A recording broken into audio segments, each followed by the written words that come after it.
Section 1. The Griffin House and its impossible architecture. There is a house on Spooner Street that should not exist, not in the way haunted houses should not exist, or the way a poorly built Victorian should not exist. This house should not exist because it defies every known rule of physics, architecture, and three-dimensional space that we understand as human beings living on this planet. It has rooms that appear in one episode and vanish completely in the next. It has staircases that lead to places that, if you trace them on paper, would require you to exit through a wall that is also the outside of another room. It has windows that migrate like birds, disappearing from the south wall in February and reappearing on the north wall by spring. And yet every single week, for over 25 years, the Griffin family has lived inside it, walked through it, and apparently found it perfectly comfortable and logical. Welcome to 31 Spooner Street, a two-story Cape Cod-style home in a fictional Rhode Island town. From the outside, it looks utterly ordinary. Yellow siding, white trim, a red front door, a small porch, a modest front yard. There is a mailbox that comes and goes as it pleases. A tree out front that has changed size across different decades of the show. A garage attached to the right side of the house that is sometimes used and sometimes forgotten entirely. The exterior, in short, looks like thousands of houses you might drive past on any given afternoon in New England. It is the inside where things start to become philosophically challenging. Let us start with the living room because that is where you are most likely to be if you are a Griffin. The living room is the one room in the entire house that has stayed relatively consistent across all 20-something seasons. You have the green couch facing the television. You have a coffee table in front of that couch. You have a bay window on the far wall. You have a side chair, family photos on the walls, and in the corner, depending on the episode and the year, you may or may not have an upright piano, which is Lois's. The green couch has become one of the most recognizable pieces of furniture in the history of animated television. That couch is the anchor. Everything else is negotiable. But here is where it gets interesting. The living room opens into the kitchen. That much is fairly consistent. Walk through the living room, bear left or right depending on the episode, and you will find yourself in the kitchen with its warm yellow walls and, most infamously in the fandom, its blue carpet. A kitchen with carpet. And not just any carpet, actual blue floor carpeting in a room where people cook food and presumably spill things on a semi-regular basis. Now, some people have pointed to this as a sign of Peter's terrible decision-making. Others have suggested it as evidence that whoever designed this home was operating on a completely different set of standards. But the carpet is the least of the kitchen's architectural problems because the kitchen also moves. Not dramatically, not in a way that would cause any character to comment on it, but if you have ever sat down with a notepad and tried to map out the Griffin house based purely on what you see through different episodes, the kitchen drifts. Sometimes it is east of the living room. Sometimes it feels more like it is situated toward the back of the house. The dining room, which is sometimes a separate room and sometimes just a continuation of the kitchen space, similarly shifts depending on what the plot needs it to be. There is a table where the Griffins eat, yes, but whether that table is to the left of the refrigerator or around a corner, or simply hovering somewhere in the gravitational middle of the ground floor, seems to be a matter that the house decides fresh each week. Now, take the staircase. The staircase in the Griffin house is one of the great comedic devices of the entire show. It is the place where characters are often shown walking up or down at the top or bottom of a scene. It is the dividing line between the domestic chaos of the ground floor and the slightly more private chaos of the upper floor. The staircase in most episodes appears to rise from behind the living room, going up and to the right when viewed from the couch. This is standard for a New England colonial-style home. Fine, reasonable. But follow that staircase in your mind. Where does it go? In the episodes, it deposits you in a second-floor hallway that connects the master bedroom, Meg's room, Chris's room, Stewie's nursery, and the upstairs bathroom. That is the basic geography. 5 rooms, a hallway, 1 bathroom. Except the second floor does not always feel like it should fit above the first floor. There is a recurring impression, when watching carefully, that the second floor of the Griffin house contains significantly more space than the footprint of the first floor would allow. The bedrooms are generously sized. The hallway is wide enough for characters to have full conversations in. The master bedroom has a bathroom attached to it in some episodes, and not in others. Stewie's room, which is technically a nursery for a 1-year-old baby, has at various points in the show contained a fully equipped weapons laboratory, a time machine that takes up more floor space than a standard sedan, multiple banks of computer equipment, shelving units stacked with advanced electronics, and what appears to be a walk-in closet. All of this in a room that from the outside should look like a small child's bedroom, with a crib and a mobile hanging above it. This is the Stewie paradox, which we will get into in much more detail later in this video. But architecturally, it raises a fascinating question. Is Stewie's room actually larger on the inside than it appears from the outside? Or is the show simply choosing not to be consistent about spatial relationships because spatial consistency is less important than getting the joke to land? The answer to both of those questions is probably yes, but they are not mutually exclusive. The attic is another matter entirely. The attic of 31 Spooner Street has served as a bar, a man cave, storage, a hidden room, and occasionally just a vague, dark space that characters climb into when the plot requires it.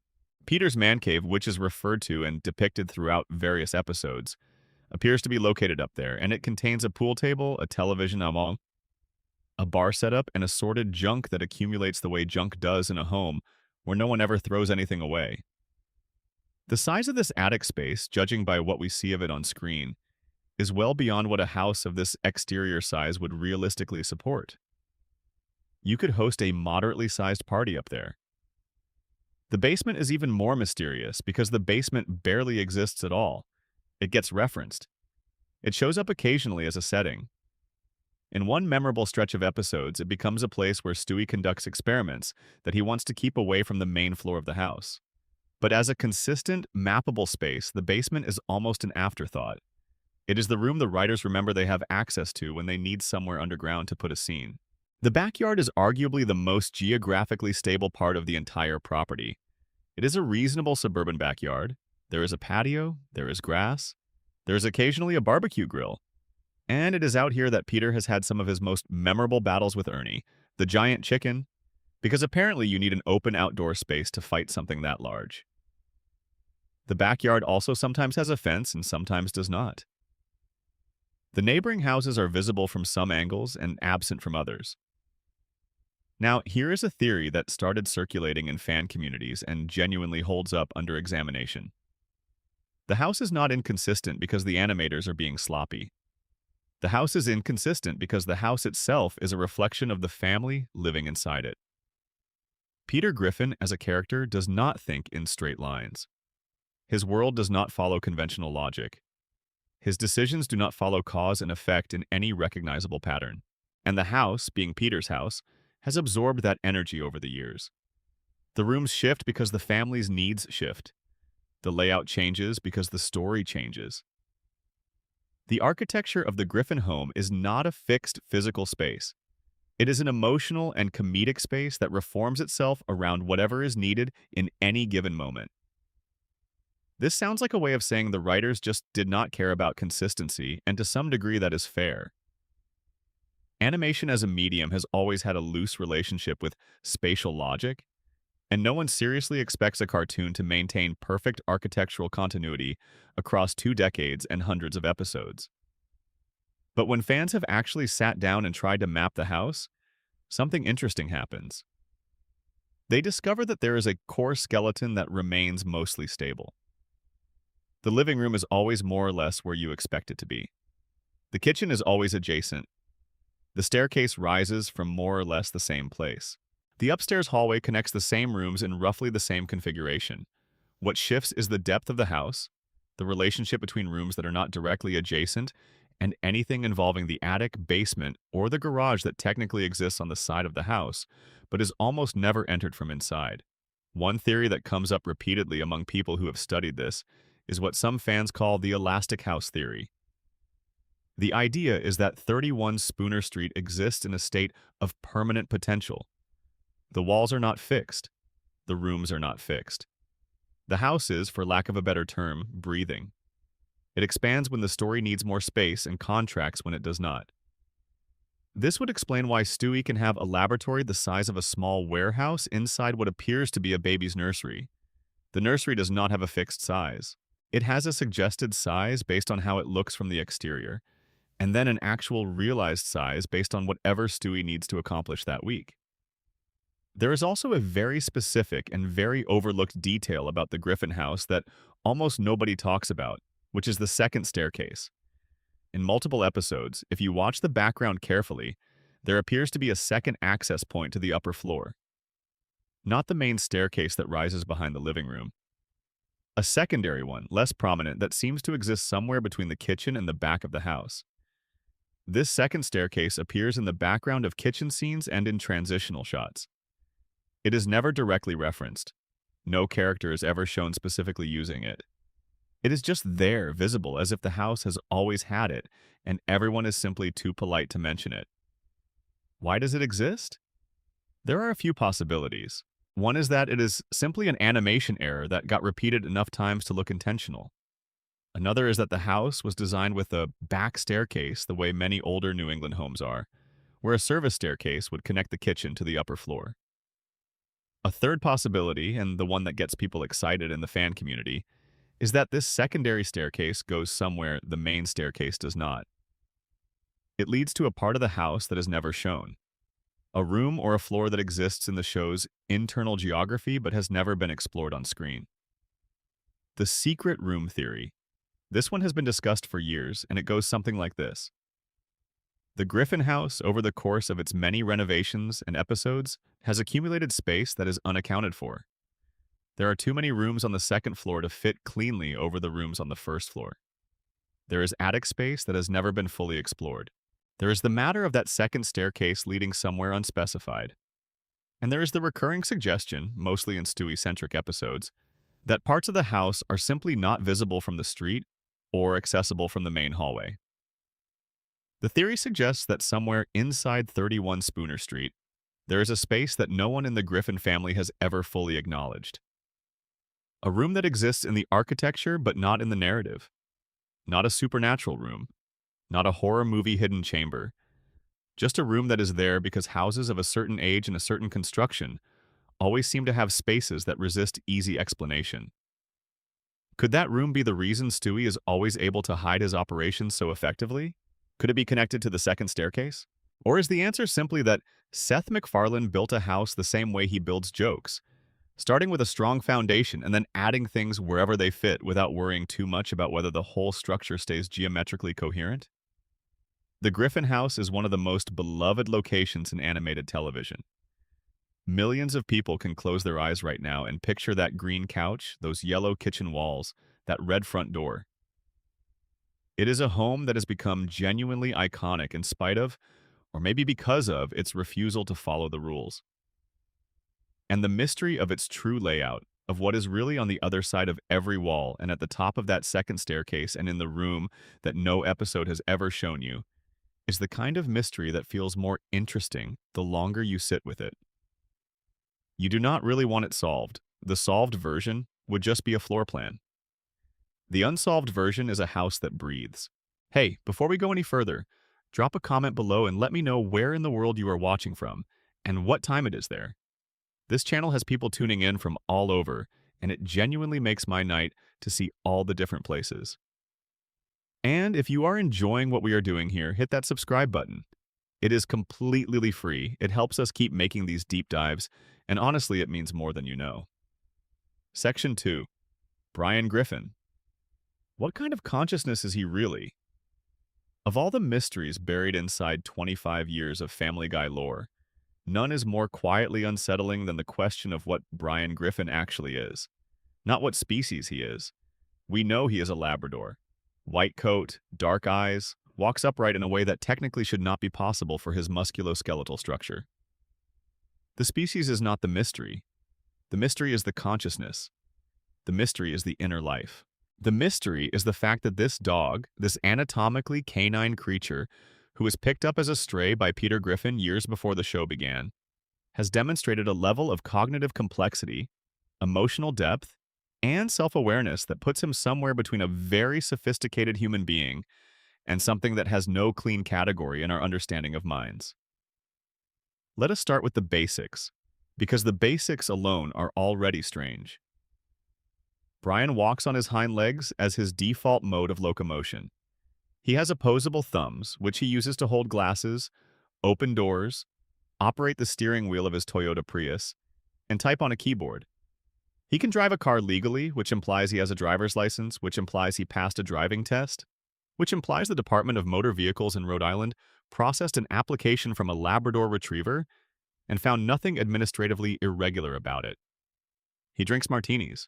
He smokes cigarettes and has at various points in the show also smoked marijuana, developed and overcome a cocaine addiction, and displayed a general relationship with substances that maps almost perfectly onto the arc of a person dealing with self-medication and existential dissatisfaction. He has attempted to write a novel for essentially the entire run of the show. He has had a career as a drug-sniffing dog for the police department. He has worked as a private detective, a waiter, a dog actor, a self-help author, a playwright, and several other professions that require professional credentials and workplace interactions that no actual dog would be able to navigate. He has dated human women. He has fathered a son with a human woman, which is a biological reality that the show presents without comment and which we are going to quietly agree to set aside for now, because that rabbit hole leads somewhere that no one is fully prepared to follow. He pays rent to live with the Griffin family. Peter has on multiple occasions referred to Brian paying rent, which means there is a financial arrangement, which means Brian has some form of income, which means the Rhode Island tax system has figured out how to account for a dog-person hybrid who earns wages. None of this is acknowledged as strange by anyone in the show's universe. People interact with Brian as they would interact with any other adult male. They have conversations with him, they argue with him, they invite him to dinner, they ask him for advice, he attends social events. He goes on dates. He has opinions about art and literature that he shares freely and at length, often to the intense frustration of everyone around him.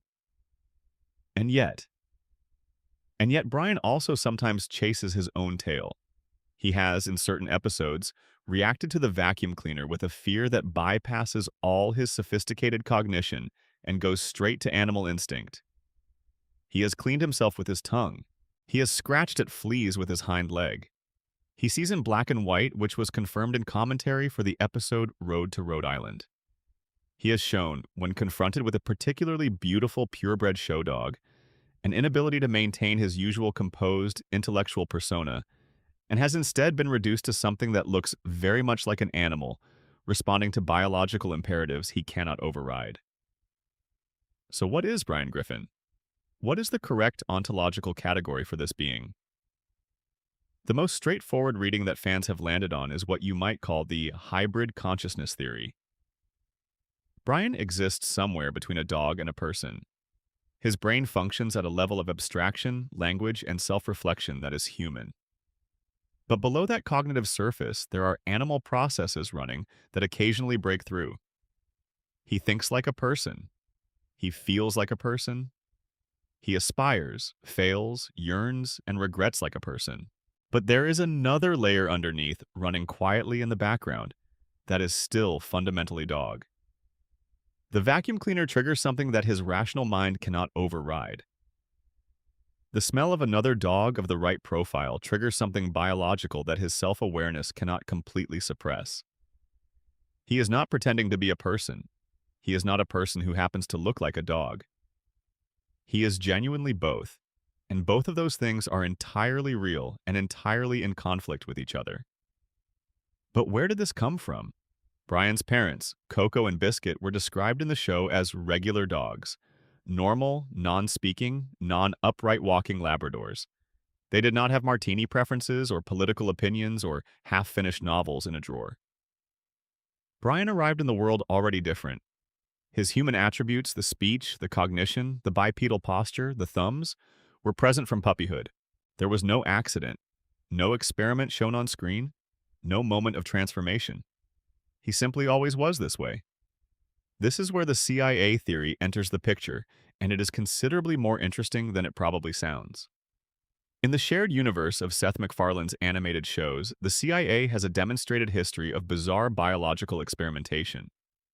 In American Dad, a significant portion of the cast includes creatures that should not exist by conventional biology, up to and including a fish that contains the transferred consciousness of a German man. The CIA in that universe does not merely operate in the normal world of intelligence gathering.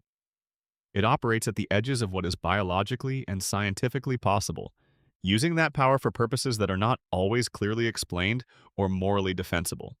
The theory, which has been constructed by fans drawing connections across both shows, goes like this. Brian Griffin is the product of a CIA genetic or consciousness experiment. The same agency that, in the American Dad universe, figured out how to implant a human mind into the body of a goldfish, also experimented with the idea of implanting human-level cognition into the body of a dog. Perhaps for intelligence purposes, perhaps for reconnaissance. A dog can go places a human cannot. A dog is not searched at the door of a sensitive facility. A dog is not suspected of listening in on a conversation. A dog with human-level intelligence, trained appropriately, would be an extraordinary intelligence asset. The experiment worked, more or less. Brian emerged from it with full cognitive function, language ability, and a self-concept so thoroughly human that he essentially does not think of himself as a dog at all, except in moments when his biology reminds him. But the experiment was not perfect. The animal substrate remained.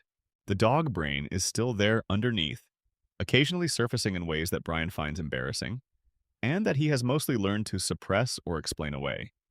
This would also explain why the world of Family Guy accepts Brian's existence without much comment. If the CIA ran this experiment and produced Brian, and then lost track of him when he ended up as a stray that Peter Griffin picked up off the road, there would be no file on him that any civilian would access. He would just be a talking dog living in Rhode Island. Unusual, certainly, but not the kind of unusual that triggers a government investigation because the government is the one that made him. There is a competing theory that is quieter and in some ways more melancholy. This one suggests that Brian is not a product of any experiment. He is simply an anomaly, a random variation in the biology of one litter of Labradors that produced, for reasons that no one can explain, and that might never recur, a dog with the cognitive architecture of a person. Not a person in a dog's body, not a dog pretending to be a person. An entirely new kind of being that has no precedent and no community. Something that is genuinely alone in its category. This reading makes Brian's alcoholism and existential restlessness feel less like character flaws and more like logical responses to an impossible situation. He is the only thing like himself that he has ever encountered. He cannot explain himself to anyone because there is no explanation that fully captures what he is.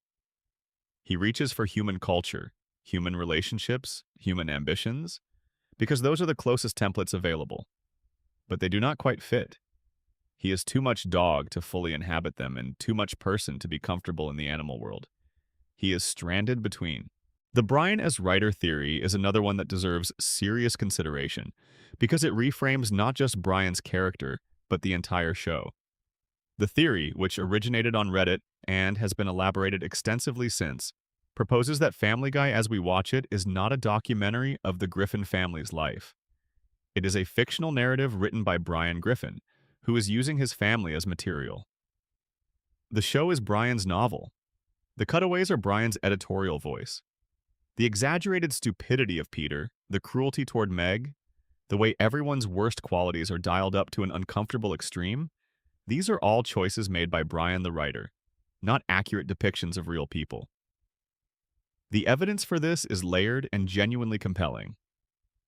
Brian holds political and social views that are nearly identical to those of Seth MacFarlane, who voices Brian using almost exactly his own natural speaking voice. MacFarlane has said in various interviews that Brian is the character closest to his own perspective. If Brian represents the author's point of view within the show, it follows that the show is in some sense Brian's perspective on his family made visible. The exaggerations are the exaggerations of a writer who loves and resents his subject in equal measure. Under this reading, the reason Peter gets progressively meaner and dumber over the seasons is that Brian's writing is getting less careful and more bitter. The reason Meg gets treated worse and worse is that Brian, after the uncomfortable incident with Meg in Season 5, where she develops an obsession with him, starts writing her as someone everyone dislikes in order to work through his own complicated feelings about the situation. The reason the show breaks the fourth wall with increasing frequency in later seasons is that Brian the writer is getting sloppy, letting the architecture of the fiction show through. And the reason Brian's own character becomes so unbearable in the middle seasons, so arrogant and hypocritical and cruel, is that he is writing himself honestly for once. He knows what he is. He knows the gap between his self-image and his actual behavior. And so when he writes the Brian character in his novel, that character reflects the truth rather than the flattering version. This theory does not resolve every mystery about Brian Griffin. It does not explain why his parents were normal dogs or where the intelligence came from, or what he really is at the level of biology. But it adds a layer to the show that makes everything feel slightly richer and more intentional. The idea that we have been watching one character's fiction all along, told from the perspective of a being who cannot fully belong to either of the worlds he straddles, is the kind of reading that, once it occurs to you, is hard to unsee. There is one more piece of the Brian puzzle that is worth sitting with, and it comes from a moment in Season 8. In the episode Brian and Stewie, the two of them get locked in a bank vault overnight and are forced to simply talk to each other with no plot to follow and no cutaways to retreat into. In that episode, Brian reveals that he keeps a loaded gun in a safety deposit box at that exact bank. When Stewie asks why, Brian explains that there have been times when he has seriously considered using it on himself. He tells Stewie about the darkness he carries, the sense that his life is not adding up to what he imagined, the fear that he will run out of time before he figures out what he is supposed to be. It is the most nakedly honest moment in the entire show. And it suggests that the existential weight of being Brian Griffin, of being something that does not quite fit anywhere, has consequences. It is not just quirky. It is not just a talking dog who likes wine. There is a genuine sadness at the center of that character that comes from the specific kind of loneliness that belongs to anyone, human or otherwise, who looks around and cannot find their reflection in the world. Brian Griffin is not a mystery that gets solved. He is a mystery that deepens the longer you look at it. And that might be the most interesting thing about him. Section 3. Stewie's weapons, his time machine, and the question of where the money comes from. If Brian Griffin is a philosophical mystery, Stewie Griffin is an engineering mystery wrapped inside an economic mystery wrapped inside the diapered body of a one-year-old baby. Let us take stock of what Stewie Griffin has built, constructed, designed, or otherwise brought into physical existence during the run of this show. He has built a functional ray gun, which he has used on numerous occasions and which operates on principles of directed energy that are, as of the current state of human technology, science fiction. He has built a mind control device capable of influencing the behavior of adult humans. He has built a device that can alter weather patterns on a regional scale. He has constructed functional robots. He has built a working time machine. Not a theoretical time machine, not a movie prop time machine, but a device that demonstrably moves objects and living beings through the fourth dimension in both directions.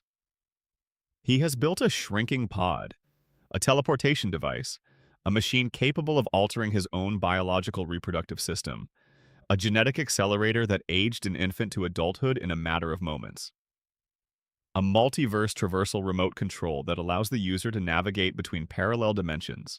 He has also, separately, constructed a secret laboratory inside his nursery that houses all of this equipment, along with what appears to be a chemical production facility, a weapons armory, and a server room running computational tasks that would require a significant investment in hardware and cooling infrastructure.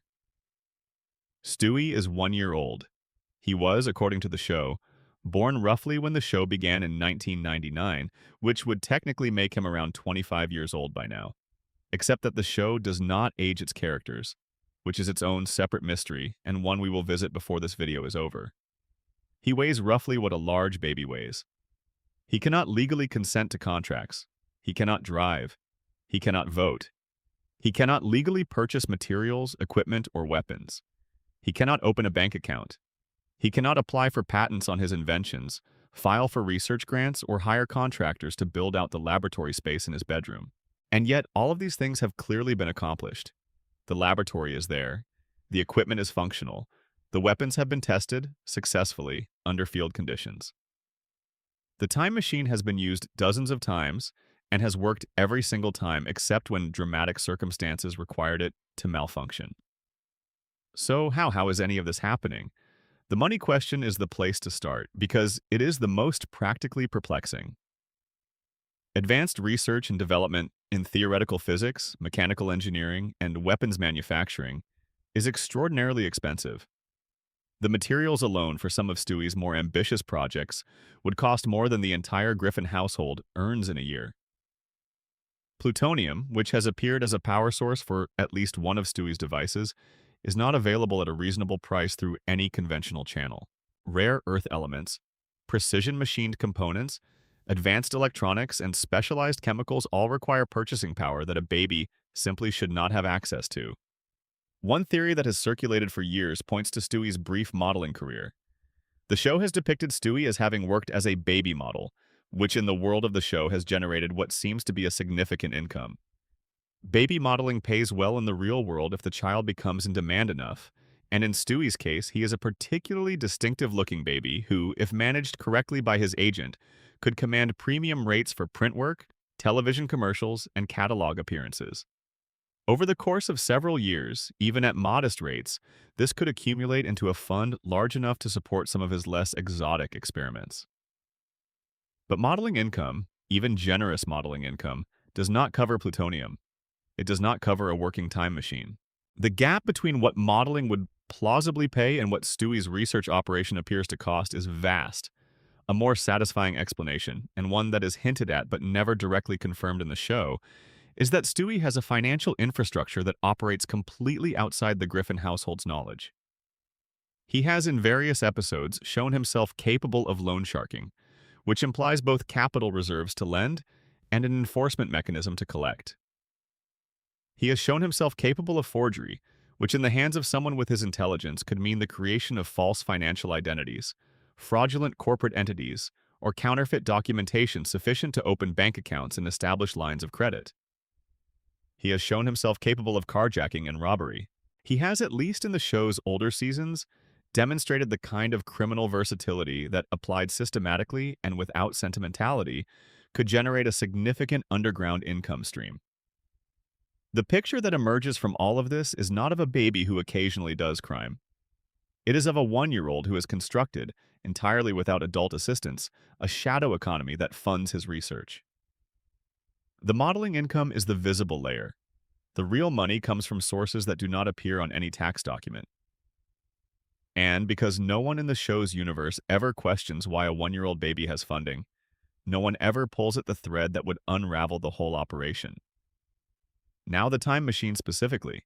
Because the time machine is not just a practical mystery in terms of how it was built, it is a metaphysical mystery in terms of what it implies about the rules governing cause and effect in the show's universe. The most significant use of the time machine in the show's entire run comes in an episode from Season 9 called The Big Bang Theory. In this episode, it is revealed that Stewie Griffin is directly responsible for the Big Bang. He did not merely travel back in time to observe or alter events.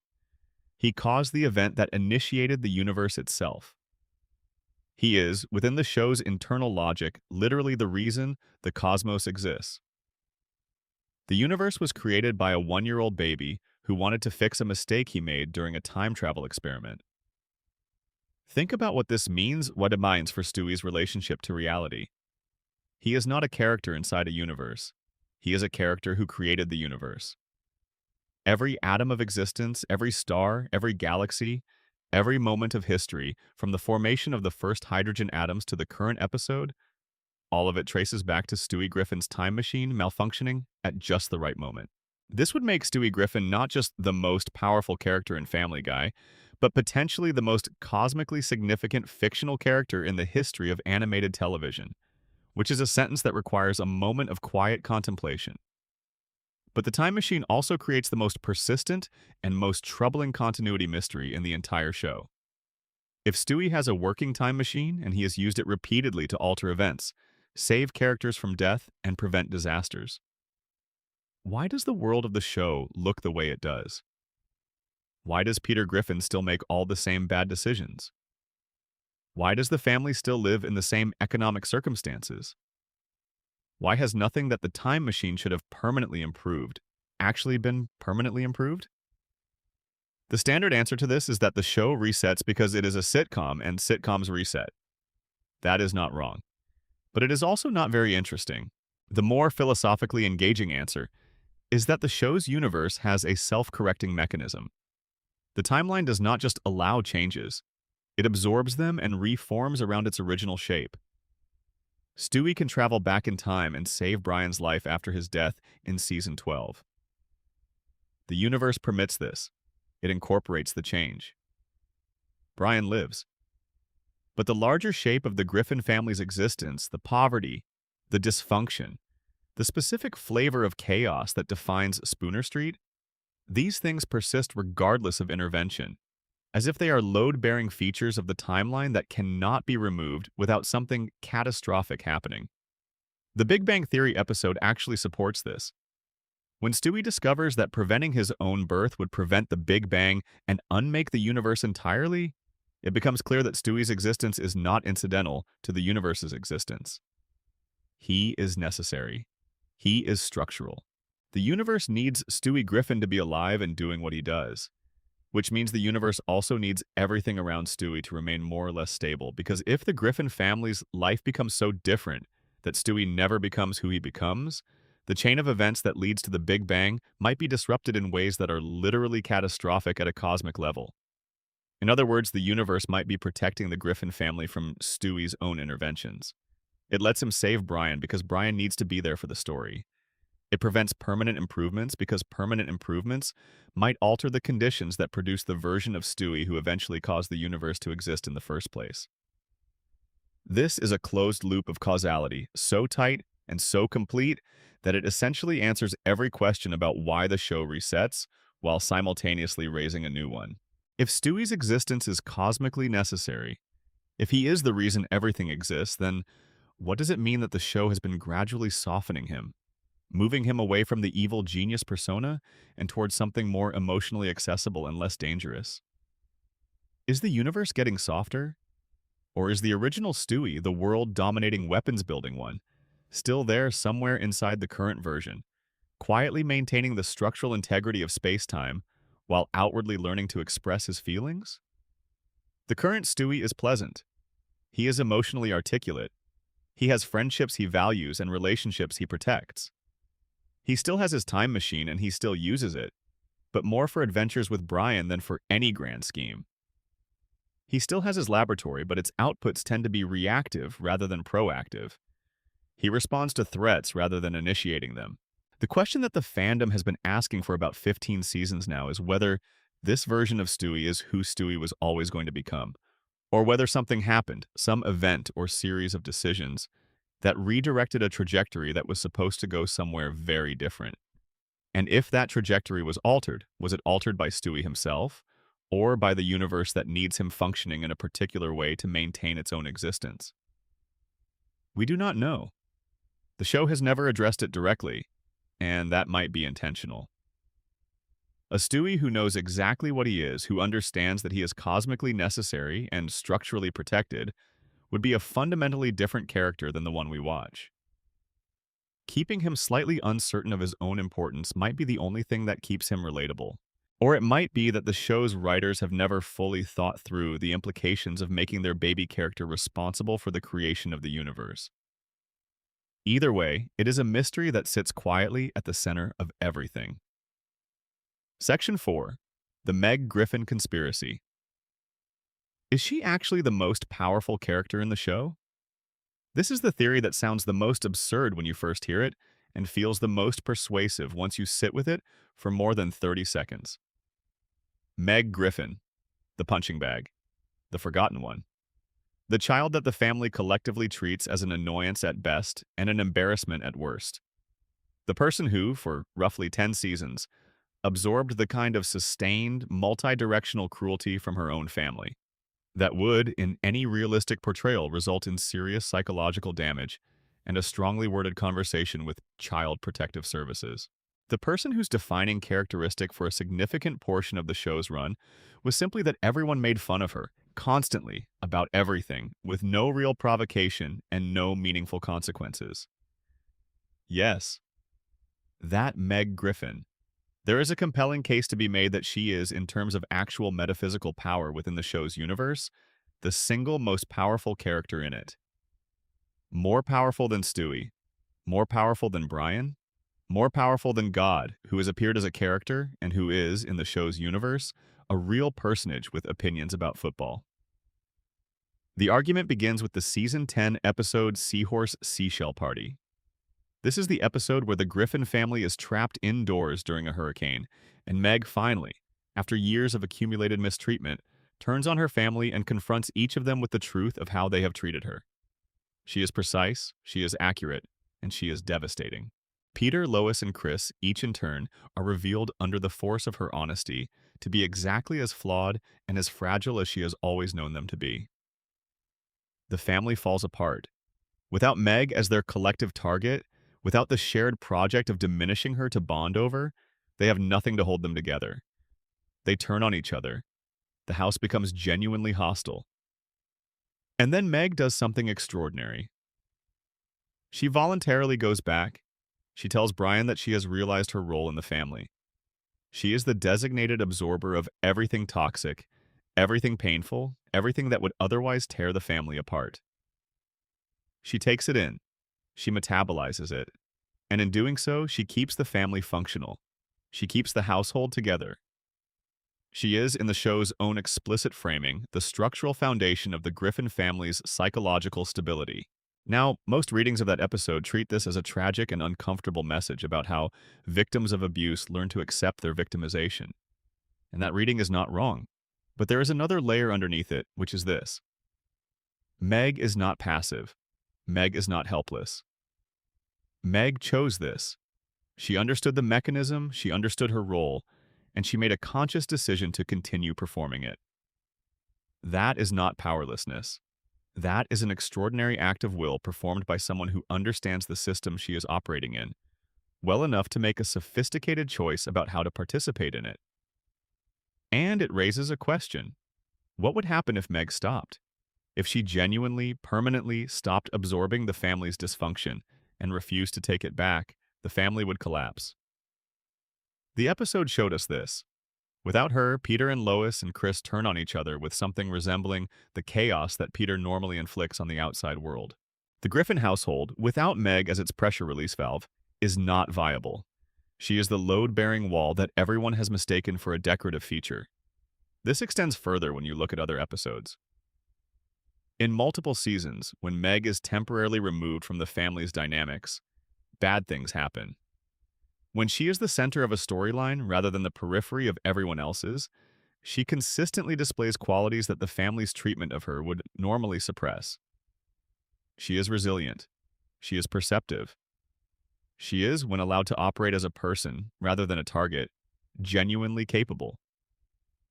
There is also the matter of the episode in Season 12, also titled, confusingly for the purposes of organizing Family Guy trivia as an X-Men-themed episode, in which it is revealed that Meg is a mutant. Under the X-Men framework the show imposed on its characters for that episode, Meg's power is super speed. A version of the Quicksilver ability, which means that even in the show's own explicit superhero framing, Meg has access to a physical ability that is legitimately powerful, and which she has presumably been sitting on this entire time while everyone around her has been making comments about her appearance. But the deepest version of the Meg theory does not rest on the X-Men episode or on the Seahorse episode alone. It rests on the broader pattern of what happens when Meg is truly pushed to her limit. There are scattered moments across many seasons where Meg snaps entirely and responds to provocation not with quiet suffering, but with something that looks more like genuine threat. In the episode Steroids, she physically pins a bully against the lockers with a force that surprises everyone who witnesses it. In A Fistful of Meg, she terrifies a school bully who has been tormenting everyone around him by using psychological pressure and physical confrontation in combination. In both cases, the result is the same. The person who is threatening her backs down completely. The fandom has built a theory around this pattern that they sometimes call the Meg pressure vessel theory. The idea is that Meg has, over years of absorbing abuse without outlet, developed a kind of psychological compression that translates into occasional physical manifestations of terrifying force. She is not just resilient, she is a vessel under pressure that is, when finally given an opening, capable of something that genuinely frightens people. The bully in A Fistful of Meg is not a small person or a timid person. He is someone who has been terrorizing an entire school, and when he encounters Meg at her limit, he retreats. There is a version of this theory that pushes even further and suggests that Meg's apparent unpopularity, her social isolation, her positioning as the family's designated least valued member, is not a natural outcome of her personality. It is an active process of suppression, something in the show's universe, something that might be connected to the same forces that keep Stewie from becoming the world-conquering dictator he was in his early seasons, is working to keep Meg small.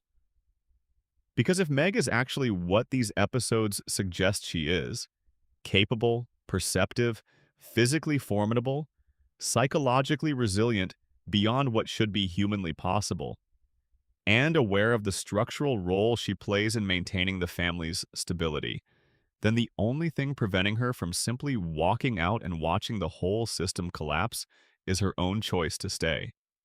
And that choice is made fresh every episode. She wakes up in her room on the second floor of 31 Spooner Street. She knows what the day is going to look like. She knows what is going to be said to her and who is going to say it.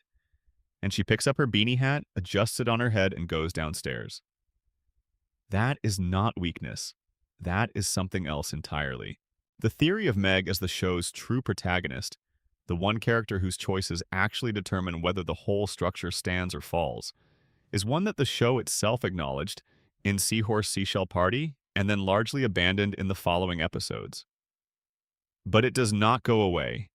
It sits there in the background of every scene where Meg says nothing in response to something that should break a person.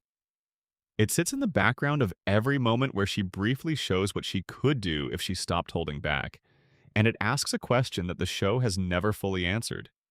What is Meg Griffin actually capable of? And why has no one, in 25 years of episodes, truly pushed her to find out? Section 5, Peter Griffin's Missing Years and the Truth About His Past. Peter Griffin's history is a document full of redactions. We know the rough outline. He was born in Mexico and adopted by Francis and Thelma Griffin. He grew up in Rhode Island. He met Lois at the Petersmid estate when he was working as a towel boy at the pool. He married her over the strenuous objections of her father, Carter Petersmid, who famously offered Peter $1 million not to go through with the wedding. He has worked at the Happy-Go-Lucky Toy Factory and then the Pawtucket Patriot Brewery. He has 3 children and a talking dog. That is the official version. What is not in the official version is considerably more interesting. Start with the birth. Peter was born in Mexico. This is established canon, but the circumstances surrounding that birth are vague and have never been fully explained. Francis Griffin, his adoptive father, was a devout Irish Catholic man. The circumstances under which he and Thelma came to adopt a child born in Mexico are never detailed. The show establishes that Peter's biological father is Mickey McFinnigan, an Irishman Peter eventually tracks down in an episode that treats the whole thing as a comedic misadventure. But if Peter's biological father is Irish, and his biological mother was presumably also involved in a pregnancy in Mexico, the geography of his origin story does not resolve cleanly into anything. The episode in which Peter discovers Mickey McFinnigan makes it clear that the biological relationship was real. Peter travels to Ireland to find his father, and finding him has emotional weight. But it also raises the question of why Peter ended up adopted in Mexico rather than in Ireland, and who his biological mother is, and why Francis and Thelma Griffin, living in Rhode Island, ended up as his parents. None of this is ever explained. The show established the Mexican birthplace, the Irish biological father, and the Rhode Island upbringing as facts that coexist without a connecting tissue. This gap in Peter's documented history, the period between his birth in Mexico and his arrival in the Griffin household, is where the theories breed. One theory that has been examined seriously in fan communities points to Peter's relationship with his adoptive father, Francis. Francis Griffin was a rigid, dogmatic man whose Catholicism bordered on the severe. His treatment of Peter throughout their relationship on screen was consistently cold. He seemed to regard Peter with something just short of contempt, despite the formal relationship of father and son. The theory suggests that Francis knew something about the circumstances of Peter's origin that colored his treatment of the boy. Not that Francis was cruel for no reason, but that there was a specific piece of information about where Peter came from or who Peter's people were that Francis found difficult to reconcile with his own worldview. What that information might be is speculation, obviously, but the show plants one hint that is worth taking seriously.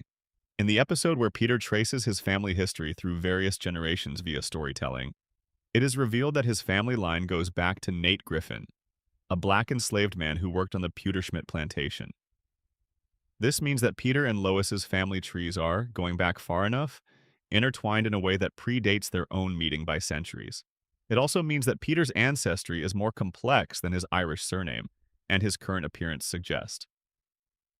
The show plays this for comedy, as it plays most things, but the underlying implication is that Peter Griffin's identity, his family history, his sense of who he is and where he comes from, is considerably more layered than anyone in his immediate life gives him credit for. Now consider that Peter also has an ancestral connection to some of the more notable figures in history. Via the cutaway gag system, the show has shown us various ancestral Griffins, including a Stone Age Peter who invented the wheel, an ancient Hebrew Peter who parted bodies of water, a medieval Peter who is adjacent to Arthurian legend, and various more recent ancestors whose lives touched major moments in American history. The show treats these as disconnected jokes, but taken together, they suggest a family whose presence in major historical events has been consistent across millennia. Is this just the show doing history jokes? Of course. But it also builds, unintentionally or not, a picture of a family that tends to end up in the middle of things. And that tendency in the present generation manifests as Peter repeatedly, chaotically, finding himself at the center of events that are wildly beyond his capacity to manage. His relationship to major events is not accidental. It is somehow structural to who the Griffins are. Peter also has a documented period of his adult life before the show begins that contains some significant gaps. He knows Quagmire from before the show's timeline begins, with both of them having met through some combination of their social circle and possibly their naval service. Quagmire, as we will get into in the next section, has a past that is considerably more interesting than his suburban neighbor persona suggests. The fact that Peter and Quagmire are close friends, and that this friendship predates the show's timeline, connects Peter to whatever that history contains. There is also the matter of Peter's intelligence. The show has used the phrase mild retardation in reference to Peter's cognitive profile, and there is a medical file that gets referenced in certain episodes, suggesting he has a formal diagnosis. But Peter is not consistently cognitively limited in the way this would suggest. He has moments of genuine insight. He has demonstrated in multiple episodes that when he is motivated and focused, he can learn new skills rapidly, navigate complex social situations with unexpected precision, and make connections that a genuinely low-functioning person could not make. His apparent stupidity is inconsistent in ways that go beyond standard cartoon logic. Some fans have theorized that Peter's cognitive profile is performative, at least in part. Not that he is pretending to be stupid in a calculated way, but that his relationship with intelligence is complicated by something in his history. There are moments that hint at a more capable version of Peter that is not the one we typically see.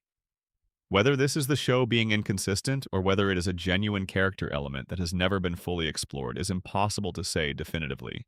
But the gap between Peter at his worst, stumbling through basic cause and effect, and Peter at his unexpected best, briefly competent, surprisingly perceptive, is wide enough to raise questions. What happened to Peter Griffin between his birth in Mexico and his first day at the Petersmid pool? What does he remember that he has never told anyone? And does the man who sits on the green couch every evening with his Pawtucket Patriot Ale know things about himself that the show has never chosen to reveal? The questions outnumber the answers by a significant margin, which is, in its own way, a kind of answer. Section 6. The Quagmire Enigma. How old is he really, and what is he hiding? Glenn Quagmire lives at 29 Spooner Street. He is Peter Griffin's neighbor. He is, by the official record of the show, 61 years old.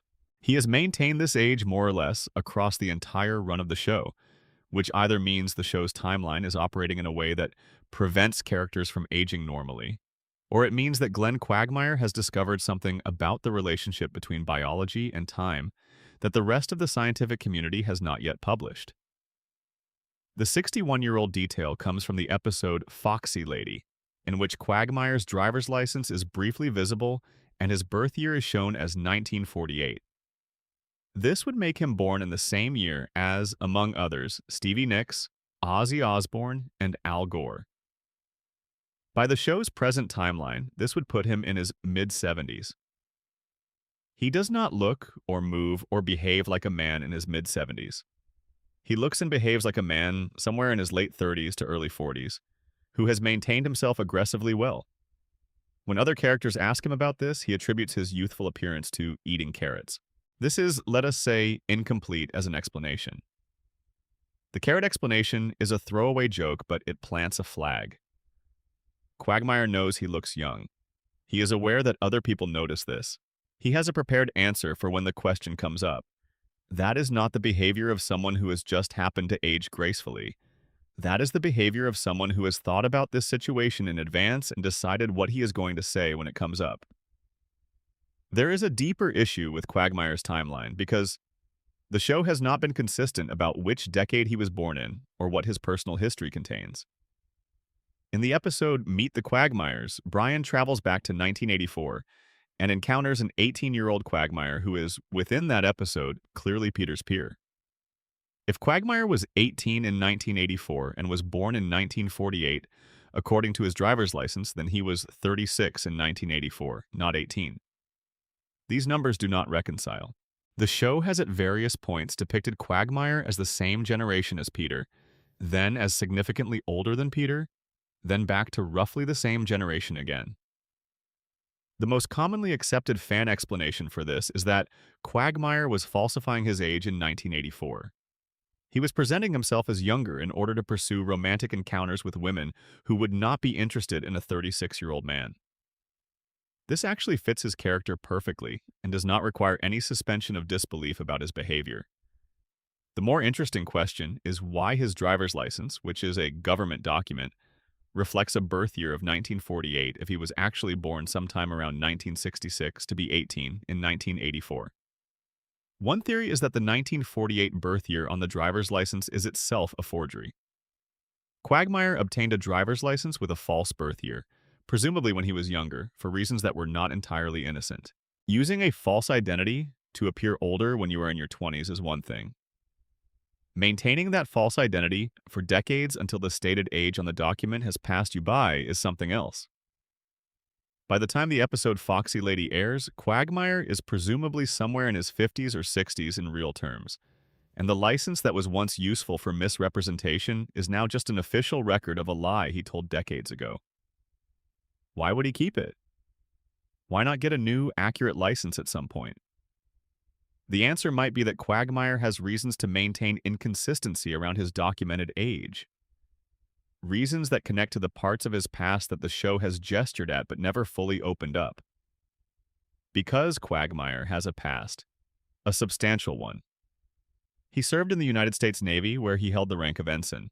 This is a junior officer rank, which means he went through officer training and earned a commission, which implies a certain minimum educational background and a formal relationship with the military establishment. After leaving the Navy, he became a commercial airline pilot, a profession that requires thousands of hours of flight time, rigorous ongoing certification, and regular medical examinations. He is, professionally, a serious and accomplished person. He also, according to the episode Family Guy Through the Years, served in Vietnam. The show depicts this as a formative and clearly traumatic experience. He was there during a period when the war was at some of its most violent, and he heard the same few songs on repeat for the entire duration, which is the show's way of both acknowledging and slightly deflecting the weight of what he went through. The Vietnam detail is significant because it anchors Quagmire in a specific historical moment with specific consequences. Men who served in Vietnam came back changed in ways that were not always visible on the surface. The darkness that sometimes breaks through in Quagmire's character, the moments where the comedy persona slips and something harder shows through, has a documented historical origin. There is also the detail, revealed in a later episode, that Quagmire is actually bald and has been wearing a wig for the entire show. The wig is consistent, high quality, and convincing enough that no one has noticed it for decades. This is a level of personal maintenance and cosmetic management that goes beyond vanity. People who go to those lengths to control their appearance are usually managing something deeper than the appearance itself. Quagmire's real name presents its own mystery. His full name is technically Glenn Quagmire, but the fanon has at various points suggested that his original surname was Quagglechek, which he changed at some point in his past. If this is accurate, then Quagmire has changed his surname, is carrying a false birth year on his driver's license, is wearing a wig, and has a military history that he does not discuss in detail. He is, by any reasonable assessment, a man who has put considerable effort into being a different person on the outside than he might be on the inside. The show also reveals, in an episode focused on his family, that Quagmire's father is transgender. This detail, handled with varying degrees of grace depending on which episode you are watching, adds another dimension to Quagmire's backstory that the show does not always follow through on. Growing up with a parent who was navigating gender identity in a time and place where that was even more fraught than it is now would have shaped him in ways that his surface persona does not obviously reflect. His obsessive pursuit of sexual encounters, his difficulty forming lasting emotional attachments, his pattern of replacing the meaningful connection he had with one woman, Cheryl Tiegs, with endless substitutes that never satisfy, these are patterns that make a different kind of sense when you add the family context. The love he had for Cheryl Tiegs is worth dwelling on because it is one of the most quietly significant pieces of Quagmire's character. It is established that he genuinely loved her, that he has never stopped measuring other relationships against that one, that everything after Cheryl has been an attempt to fill a space that remains empty. This is not cartoon characterization. This is grief. And grief of that particular kind, the kind that never quite resolves, tends to come from a loss that the person has never fully been able to process or accept. What happened with Cheryl Tiegs? The show never explains it clearly. She appears briefly. She is referenced more.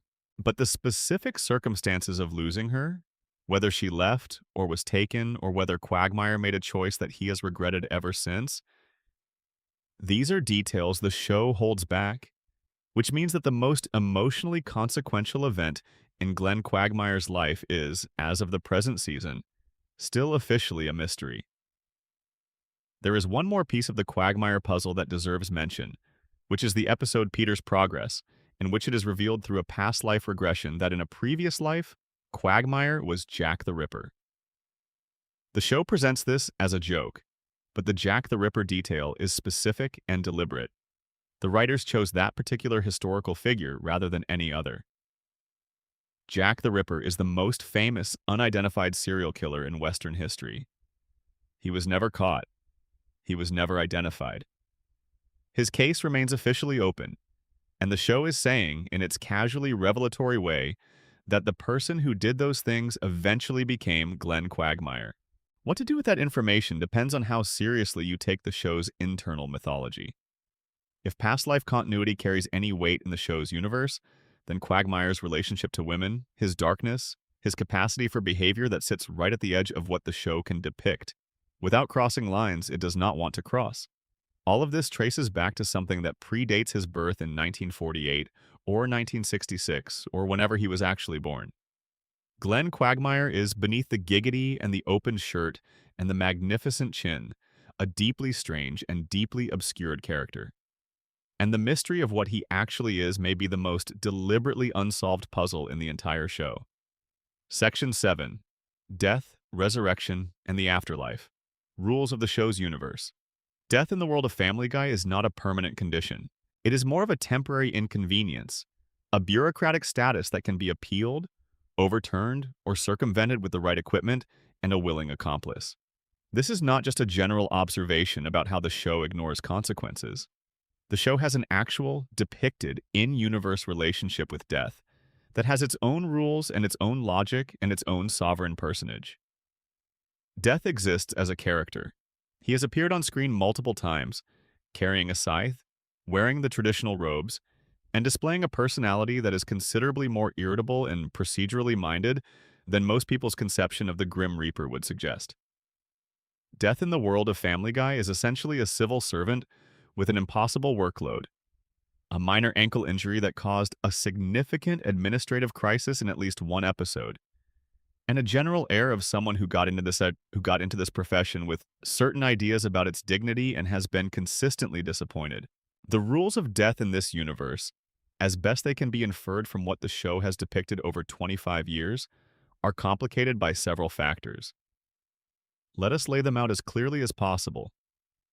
First, death is not always final. This much is obvious from Brian's resurrection after his death in Season 12, which Stewie undoes by traveling back in time with a device he acquires in the future from a version of himself who managed to get there. This resurrection is the most dramatic and most discussed example, but it is not the only one. Characters in this show have been killed and returned, sometimes within a single episode, sometimes across multiple episodes, and the mechanism of return varies each time. Second, the show has a personified death who has jurisdiction over who dies and when, but who can be prevented from doing his job under certain circumstances. In the episode Death is a Bitch, Death sprains his ankle and is temporarily incapacitated, during which time no one can die. This creates a situation where people who should be dead by physics and probability are walking around perfectly fine because the administrative infrastructure that processes deaths is temporarily offline. This implies that death in this universe requires active processing. You do not just die, something has to come for you and formally collect you. And if that something is temporarily unable to fulfill its function, you remain in an in-between state that the show never fully defines, but that is clearly distinct from both alive and dead. Third, there is an afterlife that characters have visited and returned from. Heaven exists in this universe. Characters who die have been depicted as going somewhere, interacting with other deceased characters, and in some cases being sent back. The specifics of who goes where and why and under what conditions they might return are not consistently explained. The afterlife in this show functions more as a narrative device than as a coherent cosmological system. Fourth, and most intriguingly, the show has depicted alternate timelines in which characters are alive who are dead in the main timeline, and vice versa. This means that death is not even a universal constant across all versions of the universe. In some parallel dimension accessible via Stewie's multiverse remote, characters who died in the main timeline are still alive and presumably doing fine. Death is, in the show's full cosmological picture, a local condition rather than an absolute one. Brian's death and resurrection is worth examining in detail because it is the most carefully constructed example of how this universe treats mortality. Brian is hit by a car on Spooner Street and killed. The Griffin family mourns him. A new dog named Vinny is introduced. The show asks its audience to accept that Brian is genuinely gone. 2 episodes later, in the Christmas episode, Stewie encounters a past version of himself in a toy store who has a device that allows short-range time travel. Stewie takes the device, travels back to the moment of Brian's accident, and pulls Brian out of the path of the car. Brian lives. The timeline reforms around his survival. What is interesting about this is not just that Brian comes back, but how he comes back. Stewie does not travel back and observe the event from a safe distance. He intervenes directly, physically removing Brian from the path of the car that would kill him. This creates a causal loop. In the original version of events, the accident happened. In the altered version, it did not. The question that the show does not ask, and that the fandom has been asking ever since, is what happens to the timeline between the accident and the intervention. There were 2 episodes worth of story, including Vinny's entire introduction, that now did not happen. The people who mourned Brian, the funeral they apparently had, the new family dynamic that Vinny began to create, all of this was erased. In standard time travel logic, this would create a paradox, or at minimum, a branch. In the show's universe, it apparently just gets absorbed. The timeline reasserts its preferred state, and the people who experience the alternate version simply do not remember it. Or perhaps they do remember it, dimly, as something that feels like a dream or a strange déjà vu. The show never confirms. There is also the matter of characters who have died and not come back. Meg's grandfather, Francis Griffin, dies in a hospital and stays dead. The show treats his death with what passes for gravity in its register. He does not return. He is not resurrected. He is not the subject of a time travel intervention. He is simply gone. This creates an implicit hierarchy of deaths, a distinction between deaths that the universe is willing to process as permanent and deaths that it is not. Brian's death was not processed as permanent because the structural requirements of the show's universe, specifically the Stewie-Brian relationship and Stewie's upcoming role in saving Christmas, required him to be alive. Francis's death was processed as permanent because the story did not require him to return. If you accept this framework, then the question of who lives and who dies in the Family Guy universe is not random and is not a matter of writer preference alone. It is, within the show's internal logic, a function of narrative necessity, filtered through whatever cosmic mechanism the show has in place for processing mortality. Characters die when their death is required by the story, and live when their continuation is required by the story. The universe accommodates both directions with equal facility. Death himself, the character, seems to understand this. He is bureaucratic because his job is fundamentally administrative. He processes exits. He does not decide them. The decisions have already been made by whatever is upstream of him in the cosmological hierarchy, which in this universe presumably includes whatever force is maintaining the structural conditions that allow Stewie to eventually cause the Big Bang. Death comes for whoever he is sent to come for, and when he is not sent, or when someone upstream has already flagged the case for appeal, he stands down. This reading makes Death a more sympathetic character than he is usually given credit for. He is not the enemy of life. He is the administrator of an outcome that has already been determined elsewhere. When he sprained his ankle and could not work, the resulting chaos was not Death being defeated.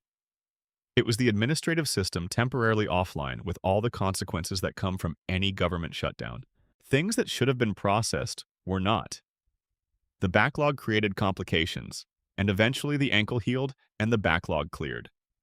One more death-related mystery that deserves mention is the question of what happens to characters who are killed by Stewie. Because Stewie has killed people. Real on-screen deaths, not cutaway deaths that get reset, but actual people who are shot, vaporized, or otherwise removed from the narrative by Stewie's weapons. These deaths do not generally result in consequences for Stewie. No one investigates, no one follows up. The bodies, where there are bodies, disappear without administrative trace. Does death not come for people killed by Stewie? Are they processed differently because Stewie is the cosmologically necessary character who created the universe, and any deaths he causes are therefore structurally authorized at the highest level? Or does Stewie have built into the terms of his cosmological contract an exemption from the normal jurisdictional rules around mortality? The universe needs Stewie to be functional. If killing certain people is part of what keeps Stewie functional, perhaps the universe processes those deaths without the usual paperwork. Death does not get called because the authorization comes from somewhere higher up than Death's supervisor. This is speculation, obviously, but it is the kind of speculation that makes the universe feel more internally coherent rather than less, which is usually the sign that you are onto something. Section 8. The Cleveland Brown departure and the strange physics of his bathtub. Cleveland Brown left Spooner Street. He did so because he was tired of falling out of his bathtub. This is the explicit in-universe reason given in the pilot episode of The Cleveland Show, and it is presented as a conclusion reached after the event became unbearable in its frequency. The tub and floor incident, in which Peter's various forms of property destruction would routinely breach the front wall of Cleveland's house, destabilizing the upstairs bathroom floor and sending Cleveland and his bathtub sliding out of the resulting hole to crash on the lawn below, happened so many times during his residence on Spooner Street that it apparently crossed a threshold somewhere in Cleveland's patience, and he decided relocation was the only reasonable response. This is presented as a comedic explanation, but underneath it, if you look at the mechanics of what keeps happening to Cleveland's house, there are genuine questions that resist easy answers. The bathtub gag, as the fandom has cataloged it, occurred at least 7 times during Cleveland's tenure on Spooner Street. In every single instance, the trigger event was something caused by or connected to Peter Griffin. Peter drove a tank down the street and fired a shell into Cleveland's house. Peter launched himself through the neighborhood via various projectile mechanisms and hit the structure. Peter's general sphere of destructive consequence extended outward from the Griffin residence and, with what appeared to be uncomfortable regularity, chose Cleveland's house as its point of impact. The gag is structured around the specificity of the event. It is not just that Cleveland's house gets damaged. It is that the damage always affects the same structural element, the front wall of the ground floor, in such a way that it destabilizes the floor of the upstairs bathroom, which then tilts slowly enough that Cleveland has time to exclaim, "What the hell?" before beginning the familiar descent. The bathtub slides. Cleveland says, "No, no, no, no, no, no." The tub hits the ground and shatters. Cleveland emerges from the wreckage wet, unhurt, and increasingly exhausted. The physics of this recurring event, when examined closely, do not work in conventional terms. For the floor of the upstairs bathroom to destabilize in the specific way shown every single time, regardless of what kind of impact caused the initial breach, the house would need to have an extremely unusual structural profile. The wall that is always the one to be breached would need to be, functionally, a non-load-bearing decorative panel, rather than an actual structural component.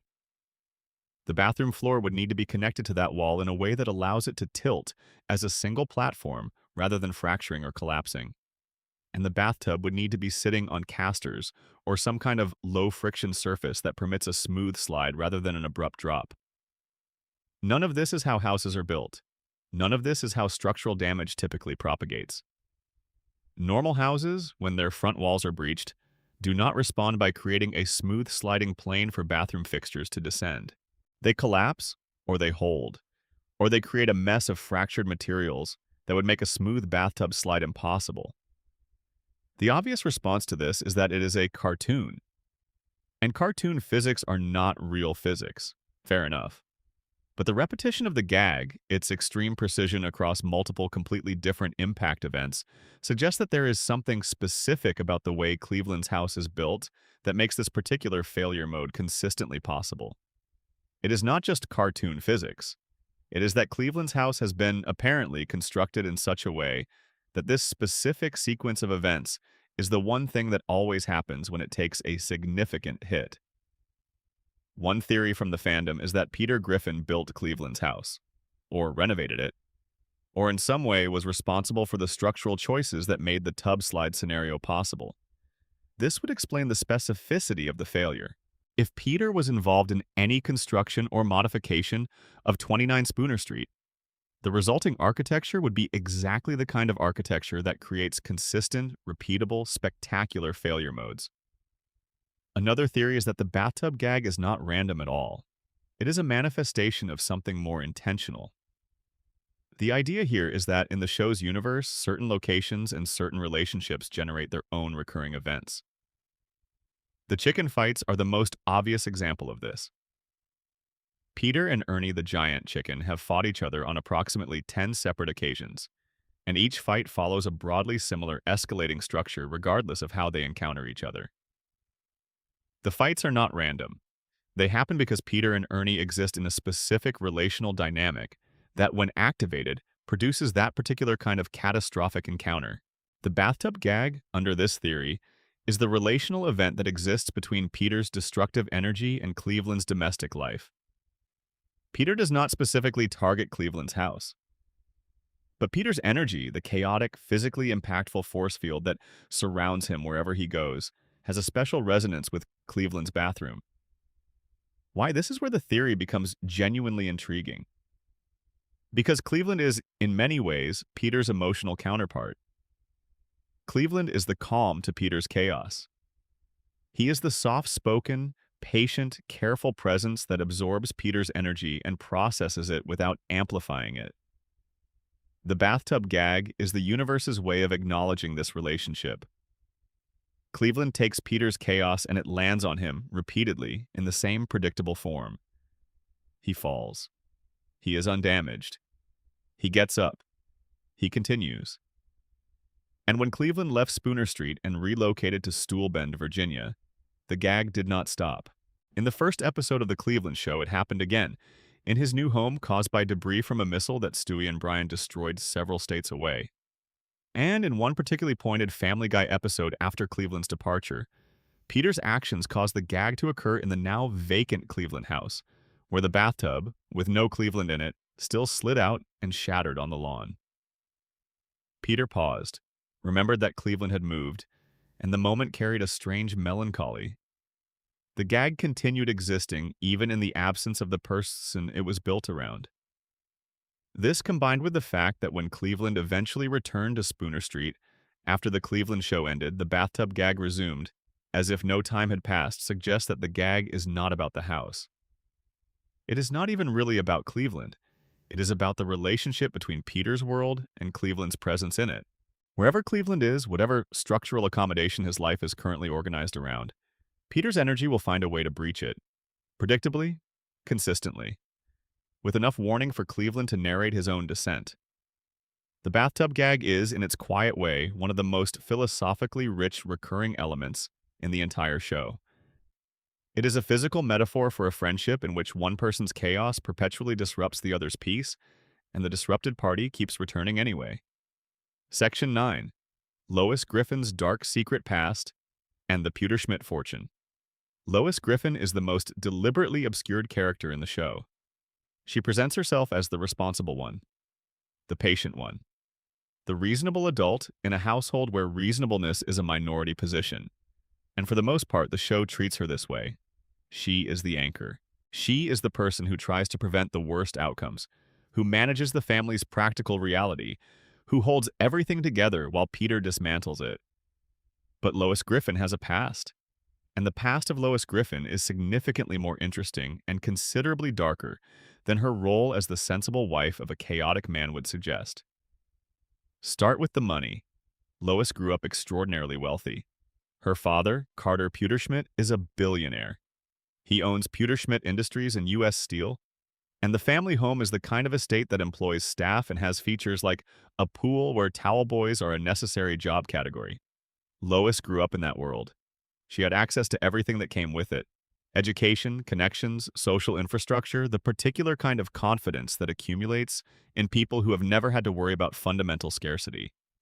She chose Peter Griffin. She met him when he was working at the pool as a towel boy. Her father offered him money not to marry her. She married him anyway. They moved to a middle-class house in a modest neighborhood, and she became, by choice, a stay-at-home mother who taught piano lessons for supplementary income. This is presented as the story of a woman who chose love over wealth, and who has made peace with that choice. But here is what is in the gaps. Lois has a criminal past. Not a metaphorical criminal past or a youthful indiscretion that could be charitably framed as growth. An actual criminal past involving shoplifting addiction, which the show has depicted as a genuine compulsive behavior that she struggles with and returns to under stress. This is not presented as a quirky personality detail. It is depicted as a real problem with real consequences. And it raises the question of what other behaviors Lois has engaged in that the show has acknowledged without fully examining. There is also the matter of the substance abuse episode, the one in which Lois becomes addicted to methamphetamine, loses significant weight, and briefly transforms into a version of herself that is barely recognizable.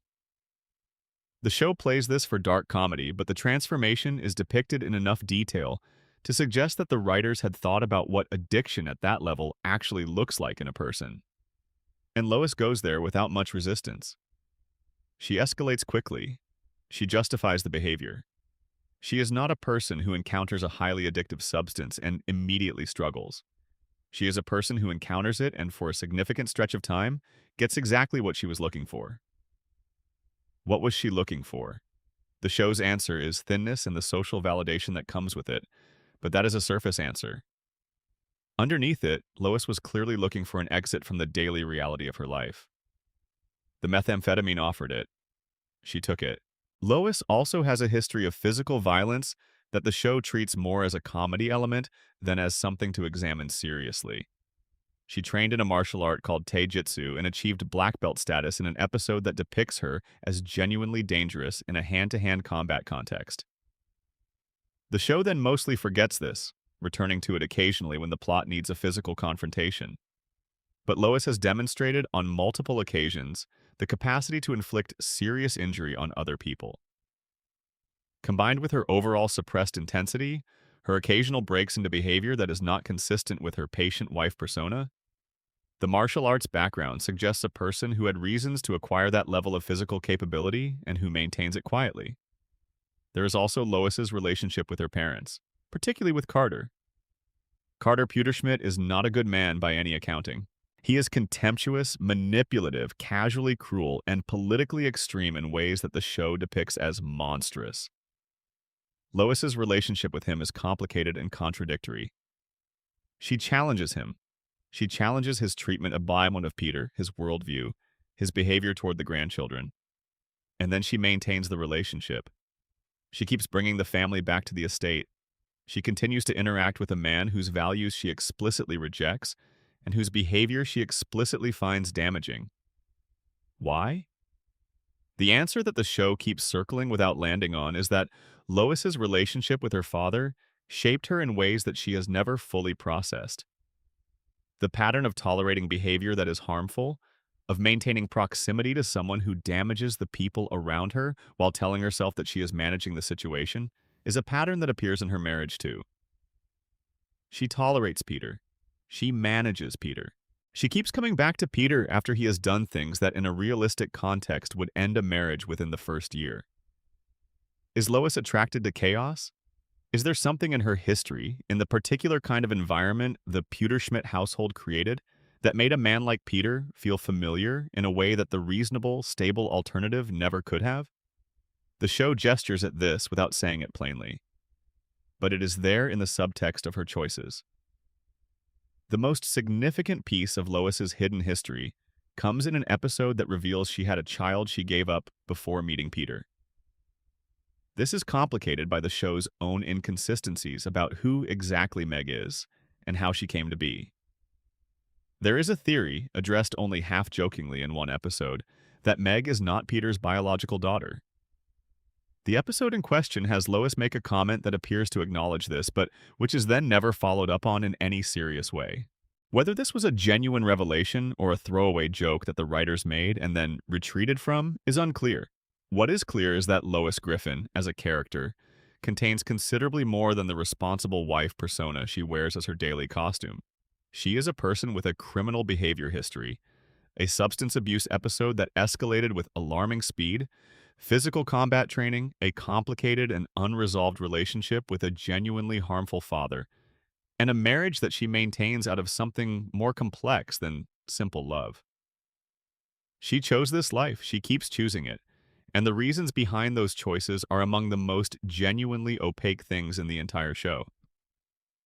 The Petersmid fortune is also worth considering in terms of what it means for the Griffin family's economic reality. Peter and Lois live in a middle-class house on a middle-class street. They have financial problems that get referenced regularly. Peter's job at the brewery is not high-paying, but the Petersmid estate, a few towns away, contains resources that dwarf anything the Griffin family would ever need. Lois chose to walk away from that. She maintains it as a separate category that belongs to her parents and not to her. She does not use it as a safety net even when the family is in genuine financial distress. This is an interesting choice for a character who is supposed to be the practical one. The practical choice in the context of a wealthy father who is alive and accessible and who has, despite everything, maintained some relationship with Lois throughout, would be to occasionally access those resources when the family needs them. She does not do this. She treats the Petersmid wealth as if it belongs to a different version of her life, one she exited permanently when she married Peter. Why? What is the cost of accessing that money that makes it not worth taking even when things are hard? What does Lois know about the terms under which the Petersmid fortune is held that makes her prefer financial difficulty to accepting it? These are questions the show has never answered. And the fact that it has never answered them, that Lois Griffin's internal life remains the least examined of any major character in a show that has dedicated multiple full episodes to the inner life of the baby, is itself a kind of mystery. Section 10. The Multiverse Theory. Are all cutaways real alternate timelines? This is the theory that starts as a joke and ends as something that is almost impossible to argue against if you take it seriously. So let us take it seriously. The cutaway gag, the show's most famous structural device. A character says something, the screen cuts to an apparently unrelated scene that plays out for a few seconds, and then the main story resumes as if nothing happened. The cutaway is usually framed as a memory, a hypothetical, or a comparison. The classic setups are familiar. This is worse than the time. This reminds me of, you know what this is like. And then we see something. The standard critical reading of cutaways is that they are disconnected from the main story. They are jokes that exist independently. They do not advance the plot. They do not develop the characters. They are, in the critical vocabulary that developed around the show, the primary evidence of lazy writing. The South Park critique of this, the manatee theory, is that the cutaways are random enough to be inserted anywhere without changing the episode, which suggests they require no genuine craft. But what if that is wrong? What if the cutaways are not disconnected from the main story, but are, from the perspective of the show's internal cosmology, actual events that happened in the same universe or in an adjacent one? The show has established, through the Road to the Multiverse episode, and through Stewie's use of his multiverse remote, that alternate universes exist in this cosmology. These alternate universes can be visited. They can be interacted with. They can be inhabited for a period of time. The multiverse is not a theoretical concept in this show's universe. It is a practical reality that at least two characters have used regularly. Now consider what the show has also established about Stewie's relationship to reality.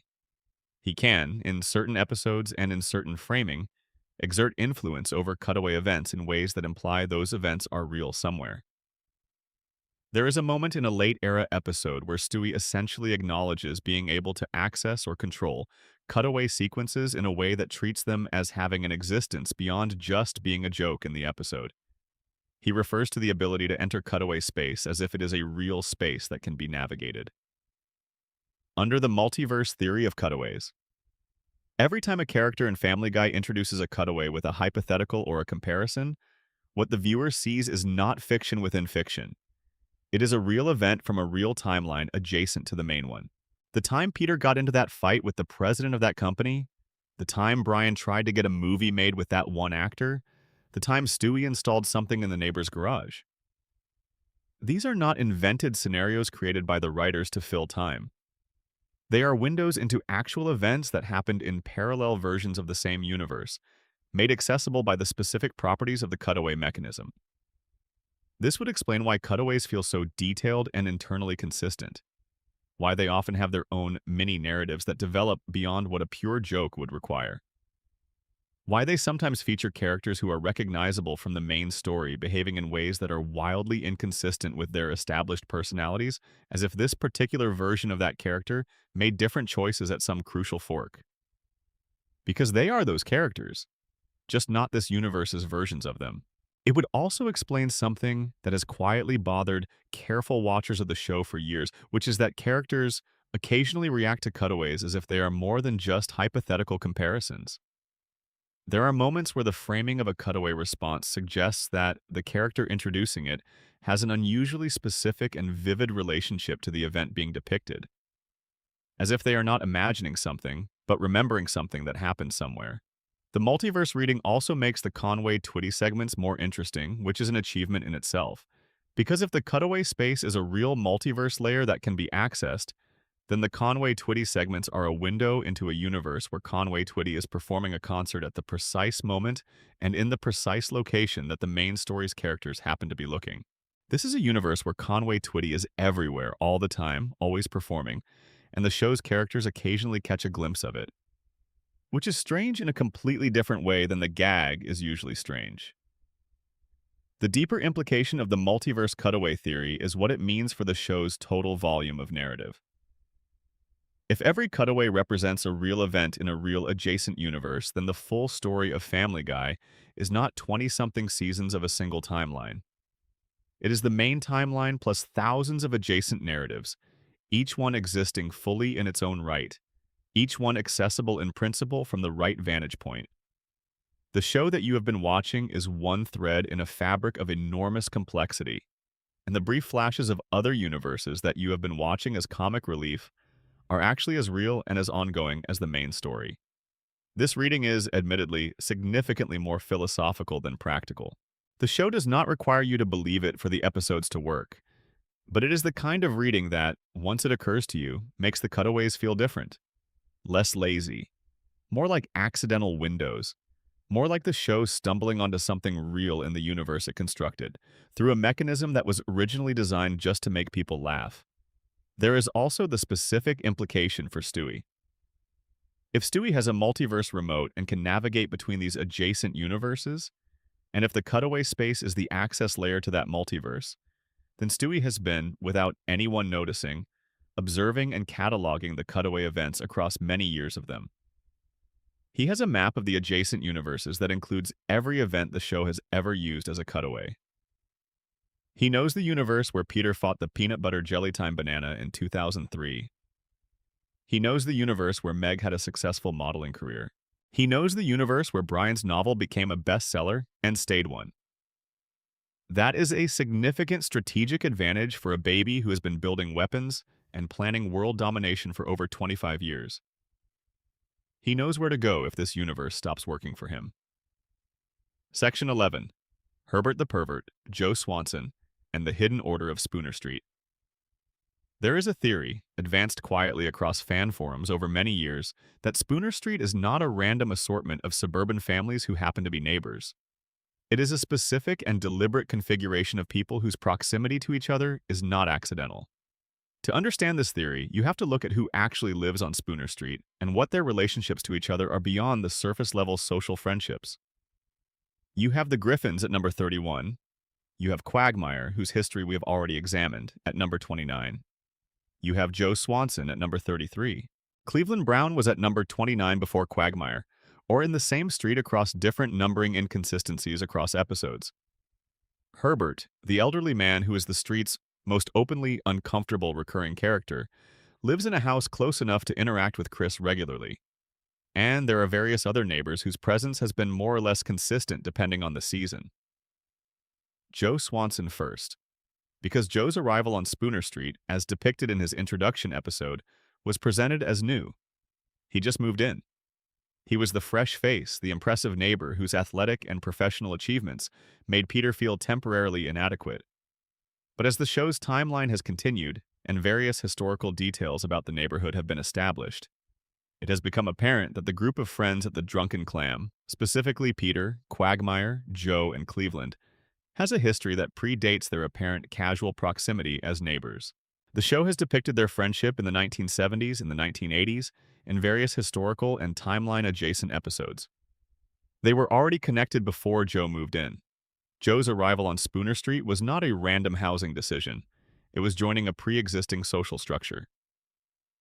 The theory extends this to suggest that the neighborhood arrangement on Spooner Street is the result of choices made by each of these people to be near each other, not orchestrated by any external force, not part of a conspiracy, but the organic outcome of a group of men who had found in each other a specific kind of social equilibrium that they wanted to preserve.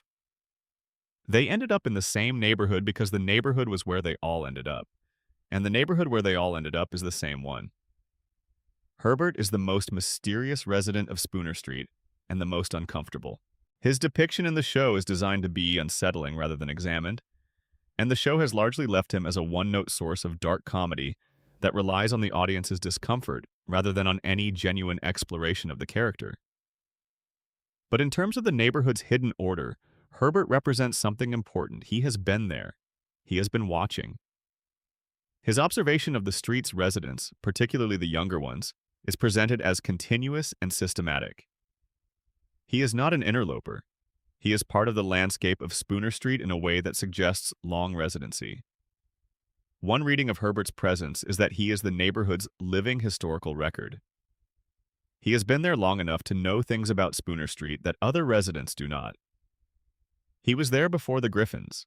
He was there before Joe.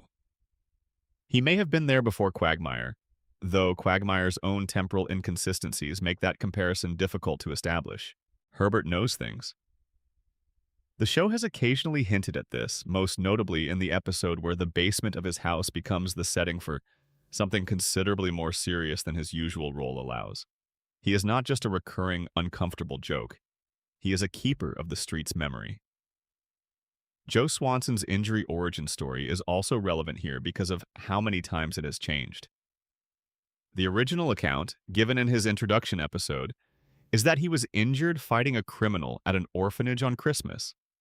It involved the Grinch, a roller skate, and a roof. This is the kind of story that is too specific to be invented, but also too surreal to be taken at face value. Later episodes suggest that the real story is different. That Joe was shot while undercover, investigating a heroin operation, and that the Grinch story was a cover that he constructed and has maintained ever since. Why the cover story? Why, if you are a police officer injured in the line of duty performing legitimate undercover work, would you fabricate a story about fighting a fictional character at an orphanage? The real story is more dangerous, but not shameful. The cover story is harmless, but implausible. The only reason to maintain an implausible cover story in preference to a more realistic, but equally legitimate alternative, is if the real story contains information that cannot be disclosed. What was in that heroin operation that Joe was investigating? What did he learn or see or become exposed to during that undercover work that he would rather have people believe he fought the Grinch than answer questions about what he was actually doing? The show does not answer this, but it does confirm, in the episode where the real story is mentioned, that the Grinch story is a lie, which means Joe Swanson, police officer, has been lying to his friends and his community about a fundamental fact of his own biography for the entire time they have known him. That is a significant thing for a man who defines himself by his integrity as a law enforcement officer. The hidden order of Spooner Street theory also points to the specific geography of the neighborhood as meaningful. The houses on Spooner Street face each other. The residents are positioned so that they can observe each other's front yards and front doors. The bar where they gather is nearby. The physical arrangement of the neighborhood creates a surveillance structure in which everyone can, if they choose, keep track of everyone else.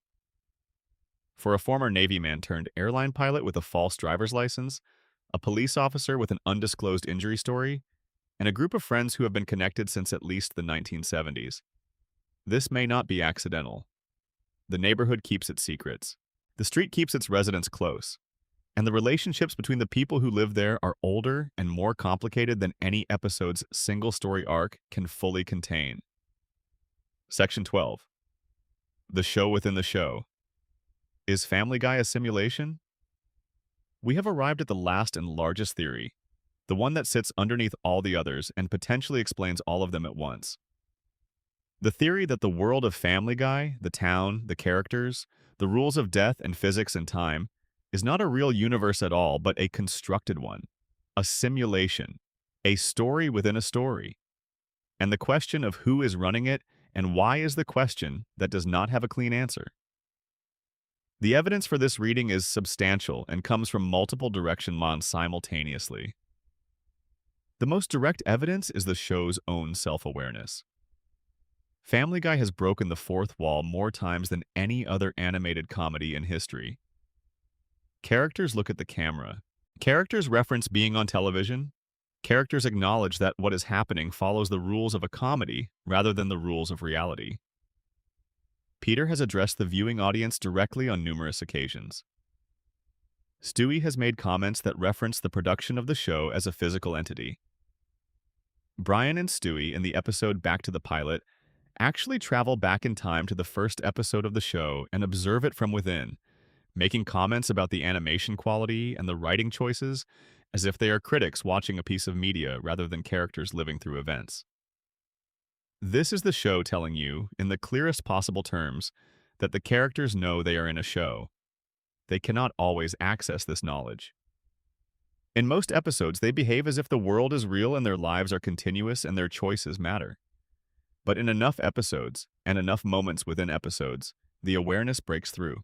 And when it does, it is not treated as madness or confusion or a metaphysical crisis. It is treated as a fact that is simply too inconvenient to acknowledge in most contexts. The Brian as writer theory, which we discussed in the second section, is a version of the simulation theory that keeps the mechanism close to home. Brian is writing the show. The characters are exaggerated versions of real people as processed through his fiction. The world functions according to the rules of his story rather than the rules of physics because it is a story. The inconsistencies, the architecture that shifts, the ages that do not add up, the deaths that do not stick, the cutaways that interrupt causality, all of these are features of a narrative rather than bugs in a reality.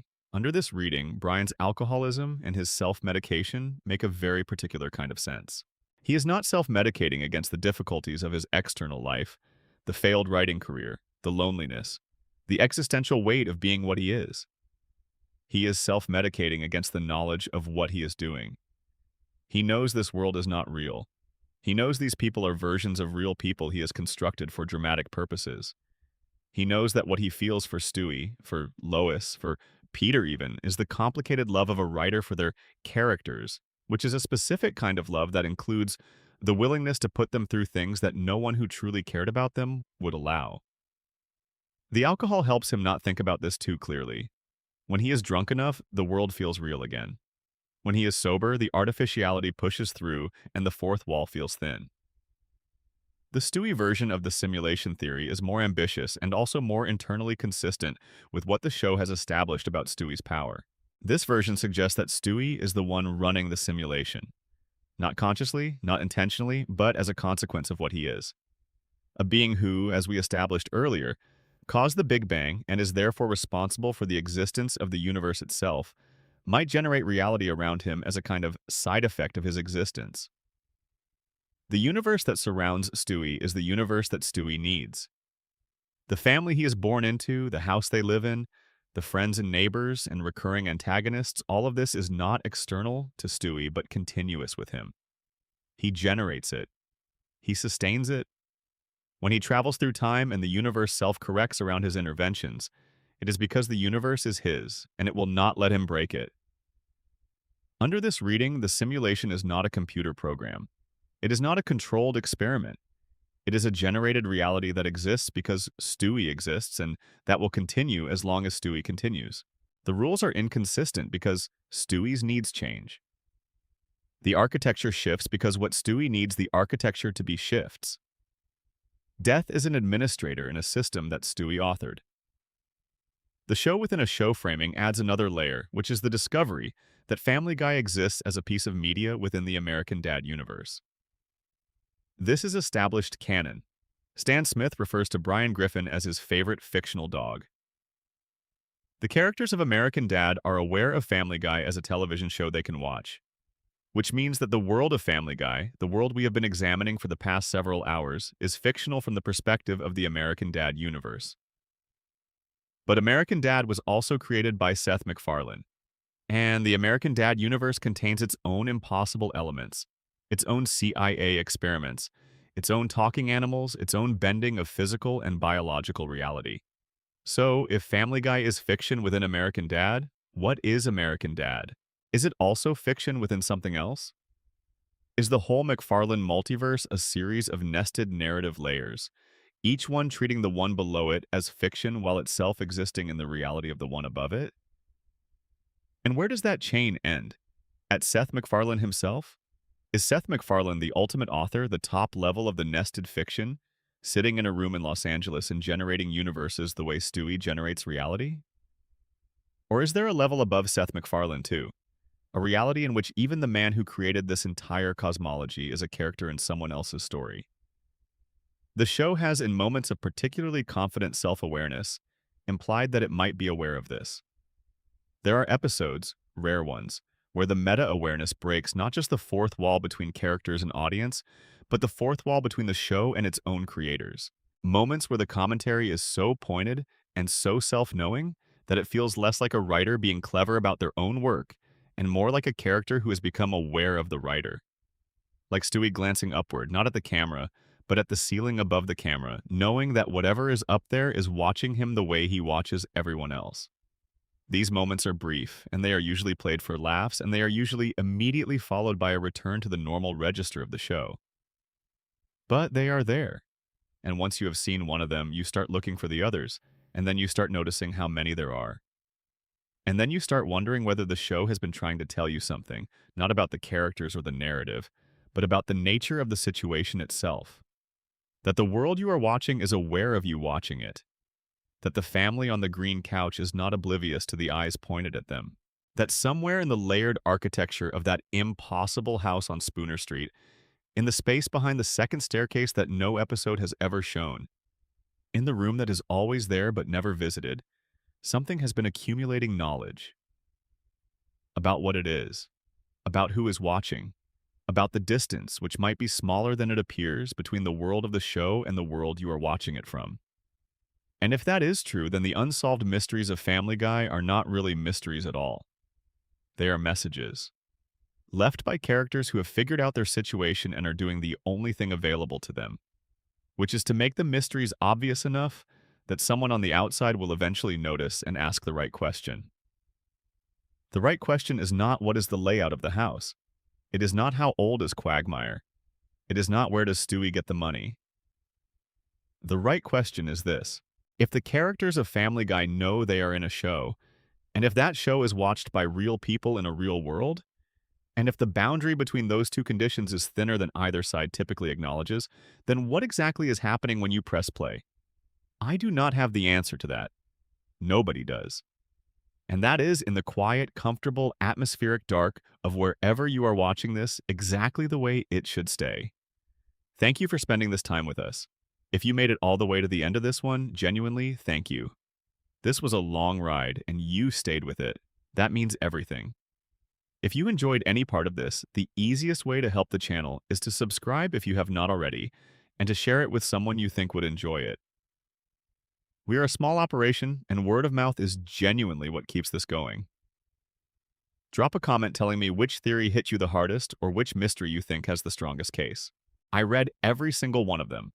Until next time, stay comfortable, stay curious, and keep asking questions that do not have clean answers. Those are always the best ones. Script for Uncle Guy Lore, Family Guy Mysteries and Theories. Special total runtime target, 3 hours. Section 13, the Ernie the Giant Chicken Enigma. What is the fight really about? There is a giant chicken who has been trying to kill Peter Griffin since the second season of this show. His name is Ernie. He stands approximately the height of a large adult male. He is anthropomorphic in every way. He wears a shirt and shoes, and he can drive a car, operate firearms, and engage in the kind of extended hand-to-hand combat that would put most professional fighters in intensive care. He has a wife. Her name is Nicole. He has children. He pays taxes, presumably. He lives in the same general metropolitan area as the Griffin family and has done so for the entire run of the show. And roughly once per season, in the middle of an episode that has absolutely nothing to do with giant chickens, Ernie appears in front of Peter Griffin and they attempt to destroy each other for somewhere between 2 minutes and 7 minutes of screen time. The stated origin of this feud is one of the most anticlimactic backstories in the history of ongoing rivalries. In the second season, a flashback reveals that Ernie gave Peter a coupon. The coupon was expired. Peter was angry about the expired coupon. A fight started. The fight did not stop. 23 seasons later, Peter and Ernie are still fighting because of that one coupon. This explanation is, simultaneously, entirely plausible as a Family Guy plot detail and completely insufficient as an explanation for what the chicken fights actually represent.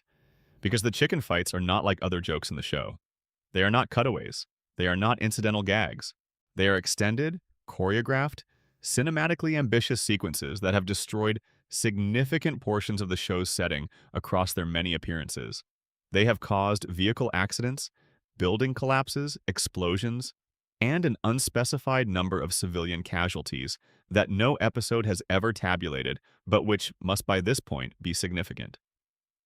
They are expensive to produce. The writers and animators clearly put genuine effort into each one. You do not put that much effort into something that is purely about an expired coupon. The theories about what the chicken fights actually represent have been developing in the fandom almost since they started. The most commonly articulated version goes something like this. The chicken fights are a manifestation of Peter's relationship with everything that stands between him and contentment. They are the physical expression of his ongoing battle with the world's refusal to go along with what he wants. The expired coupon, trivially insulting as it was, symbolizes all the small moments of thwarted expectation that accumulate in a life like Peter's. The fight that started over the coupon never ended because the frustration that generated it never ended. Every time Ernie appears, he is not appearing as a character with a grudge. He is appearing as the embodiment of that frustration made flesh. Under this reading, Ernie is not really a separate character at all. He is Peter's shadow. Every person who has ever given Peter a bad coupon, a disappointing gift, a condescending look, a job he did not want, a family expectation he could not meet, they are all in Ernie. The fights are not between two rivals. They are between Peter and the accumulated weight of everything in his life that has not been what he wanted. This theory gains support from the structure of the fights themselves. The fights always end the same way. Peter wins. Ernie apparently dies. Peter walks away and immediately returns to whatever he was doing before, picking up in mid-conversation as if nothing happened. This is not the behavior of someone who just fought for their life against an opponent they have a genuine personal history with. This is the behavior of someone who has processed something internal and can now continue. The fight drains something that needed draining. Peter leaves lighter, and Ernie always survives. He opens an eye after Peter walks away. He gets up. He is not dead. He is reconstituted, ready for the next time the frustration builds to a level that requires physical expression. He is not mortal in the conventional sense because the thing he represents is not mortal. Frustration does not die, it returns. The Meet the Quagmires episode adds a remarkable dimension to this interpretation. In that episode, Brian travels back in time to 1984, and through a chain of events involving Peter interfering with his own past, Peter accidentally punches Ernie at a dance while he is simply moving to the music. This punch, in 1984, before the original coupon incident in the show's present timeline, still triggers the feud, which means the feud did not start with the coupon. The coupon was just the documented beginning. The actual conflict between Peter and Ernie was already potential before it had a specific cause. It needed only a spark, and any spark would do. In the time travel episode, the person who throws the first punch is Peter, not Ernie. And in the altered timeline created by that episode, the feud exists with a different documented origin, but the same essential character. The message is clear. The coupon is a post hoc explanation for something that was always going to happen. Peter and Ernie were always going to fight. The universe was going to find a way to make it happen regardless of what specific trigger presented itself. Which brings the theory to its most interesting conclusion. The chicken fights are not a consequence of a feud. They are a structural feature of Peter Griffin's existence. They are as inevitable and as regular as his trips to the Drunken Clam or his arguments with Lois. They are something the universe has built into the rhythm of his life, and the only reason to build something like that in is if it serves a purpose. The giant chicken is the valve on the pressure vessel. And as long as Peter continues to accumulate frustration and continue to metabolize it through periodic explosive encounters with an opponent designed specifically for that purpose, the Griffin household and everything in it remains intact. The news confirmed in 2025 that Ernie died in season 23, with the show's executive producers confirming that the character had genuinely been killed. This is, in light of everything we have just discussed, potentially the most consequential death in the show's history. If Ernie was Peter's pressure valve, what happens to all that accumulated frustration now? Where does it go? The show's continued production into future seasons suggests an answer is forthcoming, but given that the universe of Family Guy tends to self-correct toward whatever structural conditions it requires, the more interesting question might be whether Ernie stays dead, or whether the thing he represented did. The inevitability of Peter's periodic explosive release will find another form. Because the pressure does not stop accumulating just because the original valve is gone. Section 14. The Griffin family's relationship with time. Why do they never age? The Griffin family has been living in the same house with the same children at the same developmental stages for over 25 years. Meg was a teenager in 1999. She is still a teenager now. Chris was somewhere in his early to mid-adolescent range in 1999. He occupies that same range today, Stewie was a baby. He remains a baby, or at least remains at whatever pre-walking, pre-conventional speech, developmental stage the show uses for him when it is not treating him as a fully functional adult. Brian was described in his wiki entry as currently 10 years old, which in human terms would make him the equivalent of a young adult, though the show has had him refer to himself as middle-aged at various points. Peter and Lois have had birthdays referenced. Peter is somewhere in his mid to late 40s in most official accounting. Lois is stated to be 2 years younger in one episode, though this conflicts with other details. They do not visibly age. They have not grown visibly older in a way that tracks with the number of calendar years that have passed in the show's runtime. This is, of course, the standard condition of almost every animated long-running series. The Simpsons have not aged. The characters on South Park have aged minimally and inconsistently. Animation as a medium tends to resist the biological clock for obvious practical reasons. Aging characters over 25 years would require constant redesigns, would complicate storylines involving the children, and would eventually result in the core cast being elderly people whose physical limitations would narrow the range of available plots significantly. But Family Guy has, in specific episodes, actually addressed this. The characters know time is passing, they have celebrated specific milestones, they have referenced events from previous years. The show has done entire episodes set in different historical periods, including a season 16 episode called Family Guy Through the Years that moves the Griffin family through the 1960s, 70s, 80s, 90s, and 2000s in a single episode, depicting them in the style and context of each decade while keeping them recognizably themselves. In that episode, the characters are aware of the time movement, are even shown aging slightly across decades, and then return to their normal ages and setting when the episode ends. This last detail is the most philosophically interesting. They can age when the story needs them to age. They revert when the story needs them to revert. Which means aging in the Family Guy universe is not a biological process. It is a narrative process. The characters age or do not age based on what is narratively appropriate, and the biological reality simply accommodates whatever the narrative requires. This is the simulation theory applied to time itself. In a real world, time moves in one direction and age accumulates, whether or not it is convenient. In the Griffin family's world, time is a flexible dimension that can be adjusted retroactively. Stewie has a time machine. The universe of the show has demonstrated willingness to reset timelines and absorb paradoxes. The characters' biological ages are as negotiable as the layout of the house.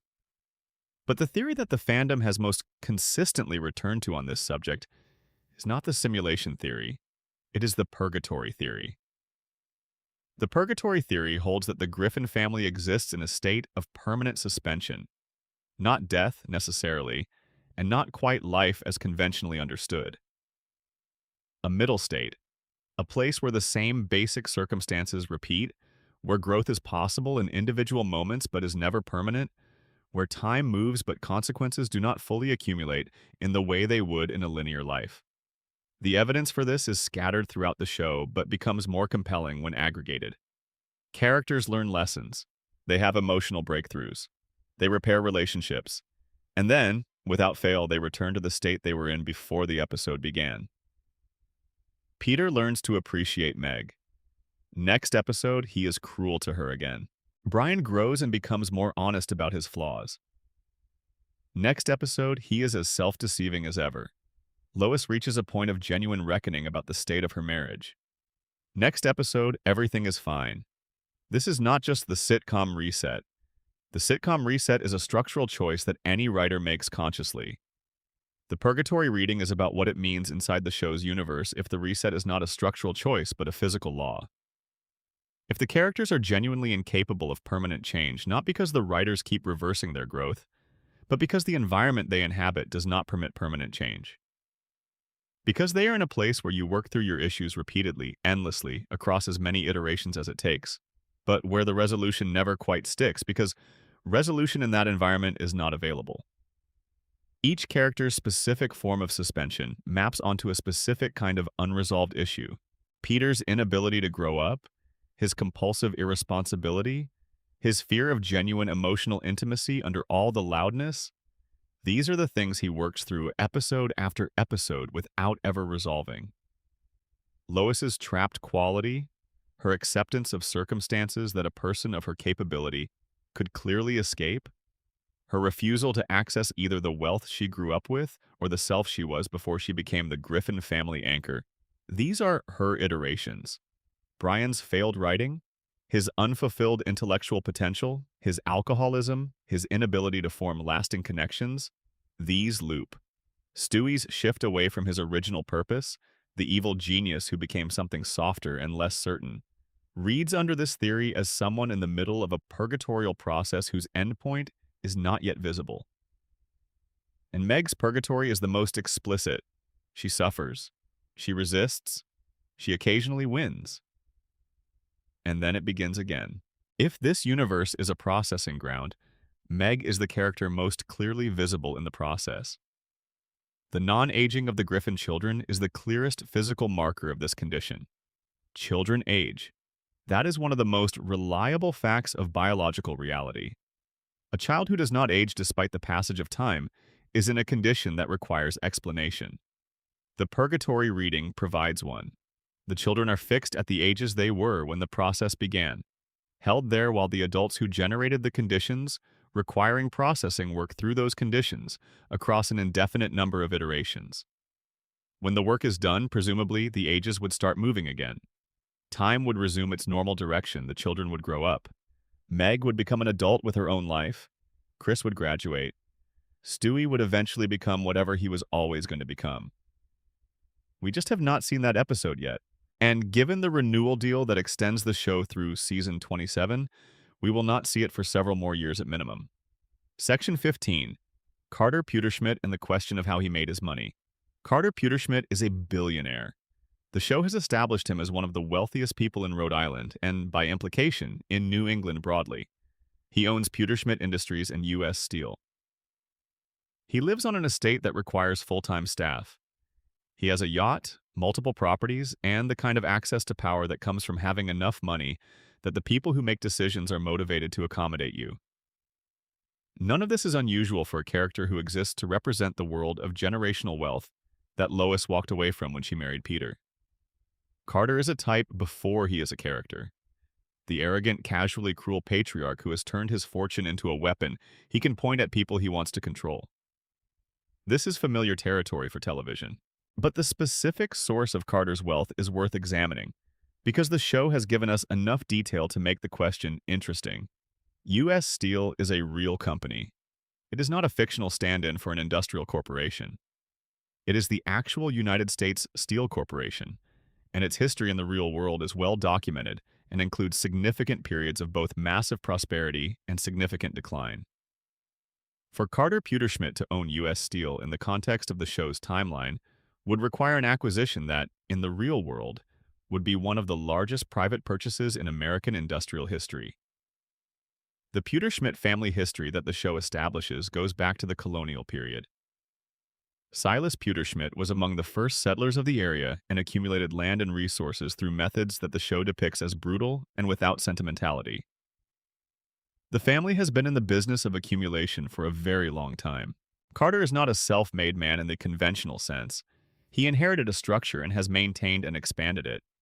The theory that the fandom has developed around Carter is less about the source of his money and more about what he knows that everyone else does not. Carter Petersmid is deeply plugged into the power structures of the region and the country. He has connections to government, to industry, to legal systems. He is the kind of person who gets called when important decisions are being made. And he is, at his core, someone who views almost every relationship as transactional, including his relationship with Lois, including his relationship with his grandchildren. The show has depicted moments where Carter appears to show genuine warmth, usually toward Lois and occasionally toward the grandchildren, and these moments are usually played for comedic contrast with his baseline cruelty. But they are also sometimes played straight. There are episodes where Carter's love for Lois reads as genuine and complicated, where the specific form his cruelty toward Peter takes, the competition, the contempt, the occasional interference, has the character of someone who genuinely does not think Peter is good enough for his daughter and is consistently frustrated that the world will not reorganize itself to reflect this conclusion. Carter has a brother, Patrick Petersmid, who was sent to a mental institution after he became a serial killer. This detail, dropped in a single episode and then mostly not revisited, adds a dimension to the Petersmid family that the show never fully explores. What were the conditions that produced a serial killer in a family of this wealth and standing? What kind of family environment was Carter himself raised in if his sibling traveled that far in one direction? And what does having that knowledge about his own family do to Carter's sense of the world and his own place in it? The Petersmid secret history is one of the most deliberately underexplored areas of the show's lore. The family's colonial origins, the acquisition of the fortune, the brother in the institution, the daughter who chose a towel boy over the life she was raised for. These are all pieces of a picture that, if the show were willing to assemble them, would constitute one of the more genuinely interesting family dramas in animated television history. The show has the pieces. It just keeps choosing not to build with them. Why? Because building with them would require the Petersmids to become dimensional characters rather than plot devices. Carter works as a recurring antagonist specifically because he is not fully understood. The moment the show explains where he comes from and what formed him, he becomes sympathetic. And a show that is committed to using him as a contrast point for Peter's bumbling working-class charisma needs Carter to remain unambiguously superior and contemptuous and wrong.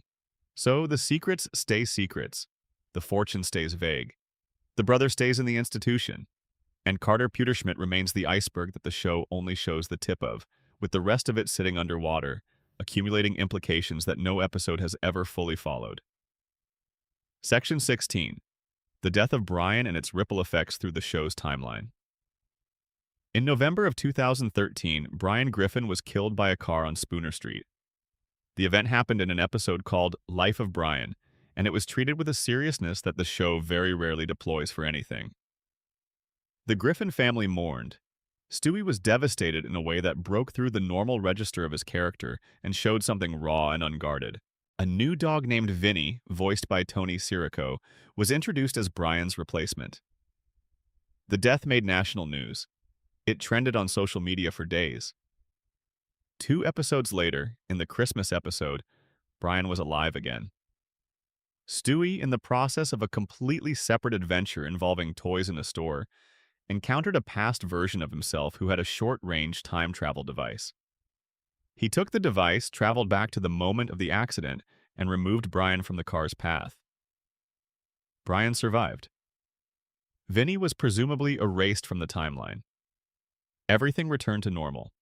The cynical reading of this event, which the show's executive producers have never fully contradicted, is that the death was a ratings stunt designed to generate buzz, and the resurrection was the inevitable result of the audience response being more negative than anticipated. Both of these things are probably true in terms of the business reasoning. A show that has been declining in ratings for years would have found the idea of a major character death attractive from an attention generation standpoint. And the audience's reaction, while loud, skewed toward fury rather than the engagement they were hoping to generate. But the question of what the death and resurrection mean within the show's internal universe is considerably more interesting than the business reasoning, because the event, if taken seriously, has implications that the show itself did not follow up on. Brian was dead. For 2 episodes and several weeks of real-world time, the version of the show that existed was a version without Brian. The Griffin family had processed his death, buried him, and begun the process of adapting to his absence. Stewie had processed his grief and was, apparently, moving through it. Vinny was building relationships with the family. A new normal was in the process of establishing itself. And then it all got erased. Not reversed in a way that acknowledged its own reversal, but erased so completely that in the aftermath, the characters who had grieved Brian were back to their normal relationships with him without any residue of the grief. This is more disturbing than the death itself. The grief was real. The adaptation was real. The new relationships were real. And then a time travel intervention made all of it into something that never happened, to people who have no memory of it. The Stewie who mourned Brian at his grave had an experience of genuine loss. That experience was taken from him along with the loss itself when the timeline was corrected. The Stewie who currently exists in the show has never had that experience. He has never had to process the death of the person he is closest to. He has never had to sit with the particular kind of grief that comes from losing someone whose absence reshapes the entire emotional landscape of your life. Does this matter? In a show that resets constantly, probably not in any practical sense, but in terms of what it means about the character's relationship to their own inner lives, it matters quite a lot. If experiences can be erased before they finish being processed, then none of the emotional development that happens in the space between the event and the reset has any place to land. Stewie grew through Brian's death. He showed a depth of love and a capacity for loss that the original evil genius version of his character could never have expressed. And then that growth was taken back before it could become part of who he was.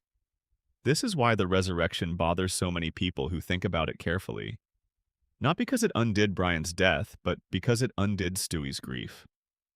Because it took the most emotionally significant experience any character in that show had undergone in years and deleted it from the record. The question of whether there is a version of Stewie, somewhere in the multiverse, who lived through the full experience of Brian's permanent death, who processed that loss completely, who became whoever that experience would have made him, is one that the show will never address. That Stewie made a different choice than this one. This Stewie went back and saved his friend and returned everything to normal. Was it the right choice? The show presents it as obviously yes. Of course Stewie saved Brian. Brian is his best friend. The love is real. The choice to save him is the expression of that love. But erasing someone's grief is also a kind of act. Removing an experience from a person who has been through it and replacing them with a version of themselves who has not is not a neutral intervention. The Stewie who wept at Brian's grave knew something about himself that the Stewie who prevented the death does not know. He found out the shape of his love by losing the person it was directed at, and then that knowledge was taken away in the same moment that the loss was. Whether Stewie made the right choice is a question that depends on whether you think the knowledge gained through loss is worth the loss itself. The show decided it was not, but the question stays open. It is the kind of question that does not resolve, that continues generating implications long after the episode has ended. And that kind of question, the kind that a show plants and then declines to follow through on, is part of what makes Family Guy's lore so enduringly rich to examine from a distance. Section 17. Peter Griffin's Near Immortality. Why won't he die? This is a question the show has raised implicitly for over 20 years and has never chosen to answer directly. But the evidence is so consistent that it amounts to something like a rule. Peter Griffin does not die. He should have died. By any reasonable accounting of the injuries he has sustained across the show's runtime, Peter Griffin should be dead many times over. He has been shot, stabbed, crushed, burned, drowned, dropped from significant heights, hit by vehicles of various sizes including at minimum one aircraft, thrown through walls, struck by lightning, and been present at explosions that should have killed everyone within a substantial radius. He has survived the chicken fights, which involved the kind of blunt force trauma, falls, and improvised weapon impacts that would be fatal for any normal human. He has been beheaded in at least one episode and continued functioning. He has had injuries that left his body in states that are visually incompatible with continued biological operation. And then, usually within the same episode, he is fine. This is cartoon logic, yes. Characters in cartoons survive things that would not survive real physics. The Roadrunner does this. Tom and Jerry do this. Characters in animated comedy have always had a more flexible relationship with injury and mortality than characters in live-action drama. But Family Guy has established, within its own internal logic, that death is a real condition with a real administrator and real permanent consequences. Brian died and stayed dead for 2 episodes before the timeline was altered. Other characters die and stay dead. The show has its own rules about when death sticks and when it does not. And under those rules, Peter apparently cannot be permanently killed by physical injury. The nature of this protection has never been explained. It is simply depicted, consistently, over more than 25 years. Peter's body heals. His mind resets. The damage does not accumulate in the way that damage accumulates in a world governed by physical reality. One theory, the most literal one, is that this is the same Toon Force principle that protects cartoon characters generally, applied to one specific character while leaving other characters subject to normal mortality. Under this reading, Peter is literally a cartoon character in a way that other residents of his world are not. He follows cartoon physics. They do not. This is why Ernie the giant chicken can be left for apparently dead after a fight with Peter and later turn out to have survived. Ernie is also subject to the same protection. The chicken fights follow cartoon logic because both participants are operating under cartoon physics. When non-cartoon characters get caught in the vicinity of a chicken fight, the collateral damage is permanent and sometimes fatal because they are not protected by the same rules. The deeper version of this theory connects back to the simulation reading. If the world of Family Guy is a generated reality, and if Peter Griffin is somehow structurally central to that reality in the same way that Stewie is cosmologically necessary, then Peter's near immortality is a feature rather than a quirk. The simulation cannot allow Peter to die permanently because Peter's existence is required for the simulation to continue operating. The rules that govern his physical durability are the same rules that govern the show's continued production. This gives Peter Griffin and Stewie Griffin something significant in common. Both of them are characters whose existence is protected by the universe for reasons that the universe has never explicitly communicated to them. Stewie is protected because he created the universe. Peter is protected because he is the universe's main character. In a world that is a story, the main character does not die until the story decides it is done. And the story, as of the current renewal deal, is not done until at least season 27. Section 18. The Pawtucket Patriot Ale and the Brewery's Hidden Significance. Peter Griffin has worked at the Pawtucket Patriot Brewery for a significant portion of the show's run. Before that, the Happy-Go-Lucky Toy Factory. But the brewery is the job that has stuck. It is the professional context in which Peter exists most consistently, and it is a workplace whose details the show has been quietly building out across many seasons in ways that reward careful attention. Pawtucket Patriot Ale is the Griffin family's beer. It is the beer that Peter drinks. It is the beer that the drunken clam serves. It is, within the small ecosystem of the show's world, the dominant commercial product in its category. The brewery that produces it is a functional, operating industrial concern that employs Peter and has fired him and rehired him across various storylines, as well as various other recurring characters. The owner of the brewery, Angela, was a recurring character who died in a season 17 episode in a moment that was played straight with genuine emotional weight, marking one of the few times the show has treated the death of a supporting character with full seriousness rather than comedy. Angela's death is significant in the context of the brewery, not just as a character moment, but as a power transition. After Angela's death, the brewery's management structure shifts, and Peter's relationship to his workplace changes, in ways that are not always fully followed through on. But the theory that has developed around the Pawtucket Patriot Brewery is less about the internal office politics and more about what the brewery's continued existence says about the show's world. The brewery is an industrial operation producing a regional beer that is depicted as enormously popular within its market. It employs blue-collar workers from the community. It has facilities that have been depicted in enough detail to suggest a full-scale production operation. It is economically a significant employer in a community that does not have an obviously diverse economic base. What has never been explained is why this specific brewery, making this specific beer in this specific fictional town, is the place where Peter Griffin has ended up. The Happy-Go-Lucky Toy Factory was his first employer. Its name suggests a whimsy that connects to Peter's character in obvious ways. But the brewery is more prosaic, more industrial, more connected to the adult reality of working-class economic life in New England. It is a more grounded setting than the toy factory, and its groundedness makes Peter's presence there feel more real. The theory that a small faction of fans have built around this is that the brewery is the show's most explicit statement about class and economics in the Griffin family's life. The Petersmids have their generational wealth and their industrial empire. Peter has his factory job making an alcoholic beverage that the same people who would look down on him for his economic position consume freely. There is a critique in there, embedded so quietly in the workplace setting that most episodes walk past it. The man that Carter Petersmid regards as beneath his daughter makes a product that Carter Petersmid and his peers drink. Whether that was intentional is anyone's guess, but it is there. And the fact that Peter's job at the brewery has proven more durable than almost any other consistent element of his life, surviving firings and returns in various alternative career arcs, suggests that the brewery is not just a setting. It is the show's way of anchoring Peter to a specific economic reality that it returns to repeatedly because it is where he belongs. Not in a diminishing sense, in the sense that it is the environment where Peter's specific combination of incompetence and occasional competence, his stubbornness, his social instincts, his physical endurance, are most at home.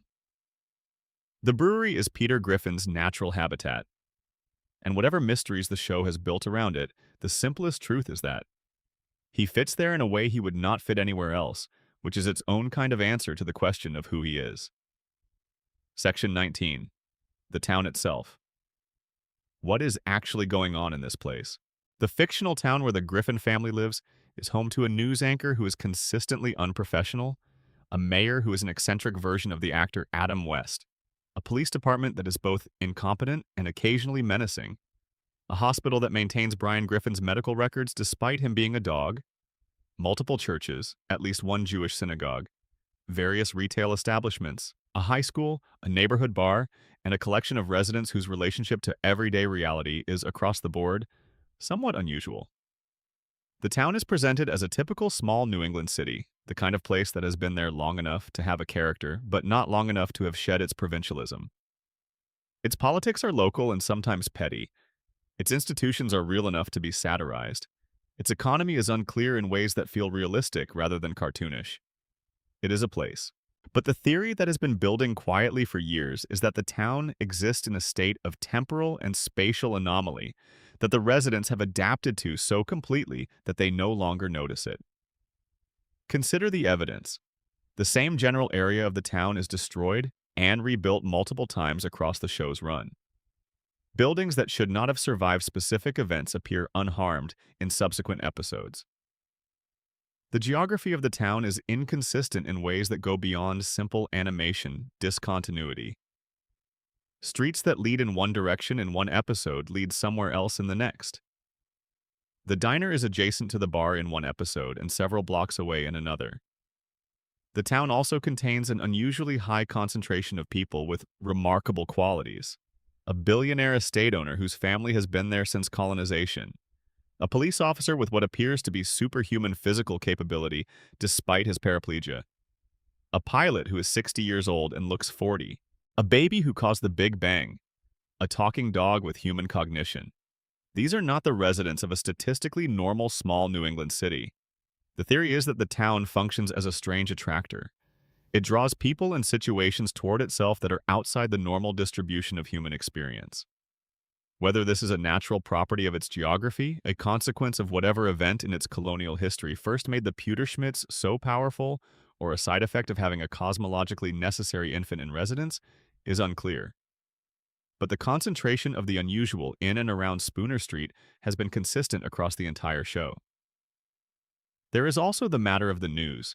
Tom Tucker, the show's anchor, is consistently shown delivering local news that is wildly disproportionate in its severity and strangeness to what a typical small city would experience. Natural disasters, alien encounters, time anomalies, crimes of spectacular audacity and equally spectacular incompetence. The town generates news at a rate that would exhaust a metropolitan area with a population 50 times its size. Either the town is genuinely a nexus of unusual activity, or Tom Tucker's broadcast is not accurately representing what is happening, or both. The strange attractor theory suggests that the town has been this way for a long time and that its residents have simply normalized it. Peter Griffin does not find it remarkable that his neighbor is a paraplegic police officer with superhuman upper body strength, who once walked again after experimental surgery and chose to return to his wheelchair. He does not find it remarkable that his other neighbor is 60 years old but looks 40. He does not find it remarkable that his infant son built a time machine in the nursery. These are just the facts of his neighborhood. This normalization is itself a clue. People normalize the remarkable when they have grown up with it.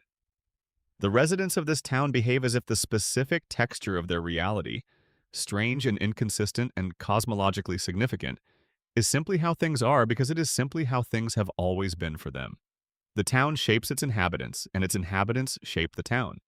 And the result is a place that operates just slightly outside the frame of normal reality in ways that no one ever quite articulates, but that everyone who lives there has learned to accommodate.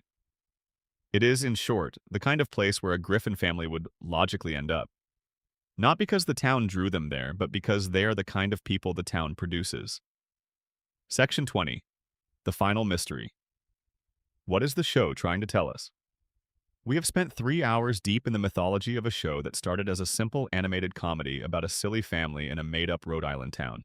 We have found, in that mythology, a cosmologically necessary infant, a dog of uncertain origin who may be writing the whole thing, a house that breathes, a neighborhood organized by invisible forces, a billionaire whose family history has never been fully opened, a chicken fight that is really about frustration, characters who cannot age because they are in purgatory, and a universe that is aware of being watched.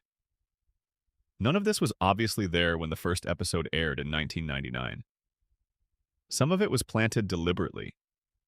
Some of it emerged from the show's own accumulated weight, from 25 years of stories pressing down on a fictional world until the world developed pressure lines and fault patterns and then the kind of internal geological complexity that only time and density can create. But here is the last theory, the one that sits behind all the others and connects them. Family Guy, as a show, has always been about the tension between what a family is and what a family should be. The Griffins are not a good family by any objective standard. They hurt each other. They fail each other. They reset to hurting each other and failing each other after every episode in which they briefly manage to do better. They are, on any given Tuesday, an illustration of the ways that the people who are supposed to love you can be the ones who damage you most. And yet, the show keeps coming back to the green couch. Every episode begins and ends with the Griffins in the same room. The house shifts, the architecture bends, the rules of physics flex and time loops, and death has a bad ankle. But the family is always there, on the couch, together. The mystery that the show is really asking, underneath all the theories and the lore and the architectural impossibilities, is the same mystery that every family sitcom asks and that none of them fully answers. What holds people together when there are so many good reasons to go? What is the thing that makes a family? A family rather than just a group of people who share an address. For the Griffins, the answer is never simple and never clean. It is not unconditional love because the love is frequently conditional and often withheld. It is not shared values because their values conflict constantly. It is not even habit because the show has depicted enough disruption to rule out pure inertia. The answer, maybe, is the house. The impossible, rule-defying, self-correcting, elastic, and enduring house on Spooner Street that will not stay the same shape but will always be there. The house that breathes. The house with the second staircase that leads somewhere no episode has shown us. The house that absorbs everything the family throws at it and remains standing. The house is the mystery. The house is also the answer. And whatever is in the room at the top of that second staircase, whatever has been accumulating up there across 25 years of episodes, it is the thing the show has always been protecting. The thing it is not quite ready to show us. The thing that, when we finally see it, will make everything else make sense. We will just have to keep watching. Thank you for being here for every minute of this. Genuinely, if you watched this all the way to the end, you have my complete respect and also probably need a glass of water and maybe a short walk. If any part of this hit differently than you expected, drop it in the comments. Tell me which theory changed how you see the show. Tell me if I missed something you think is more important than what I covered. Tell me where you are watching from if you have not already. Subscribe if you are not subscribed. We do these deep dives regularly, and the next one is going to be worth your time. I will see you on the other side of it. Bonus section. The death of comedy and the mystery of why we keep watching. There is a question that no theory about Family Guy's internal lore can fully answer, and it is one of the most interesting questions in the whole conversation around the show.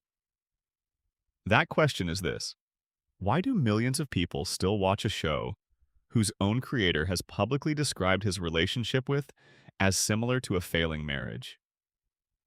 Why does an audience return, season after season, to a product whose executive producers acknowledge has gone as far as it can go with most of its signature elements? The obvious answer is habit. People watch Family Guy because they have always watched Family Guy.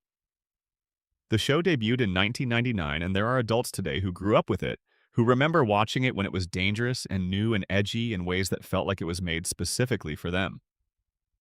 Those viewers have a relationship with the show that transcends whether any given episode is good. They are not watching because this week's episode is particularly strong. They are watching because the show is part of the furniture of their lives. But habit does not fully explain it. Habit is why you keep going to the same restaurant, even after the quality has declined. It does not explain why you actually feel something when you settle in to watch an episode.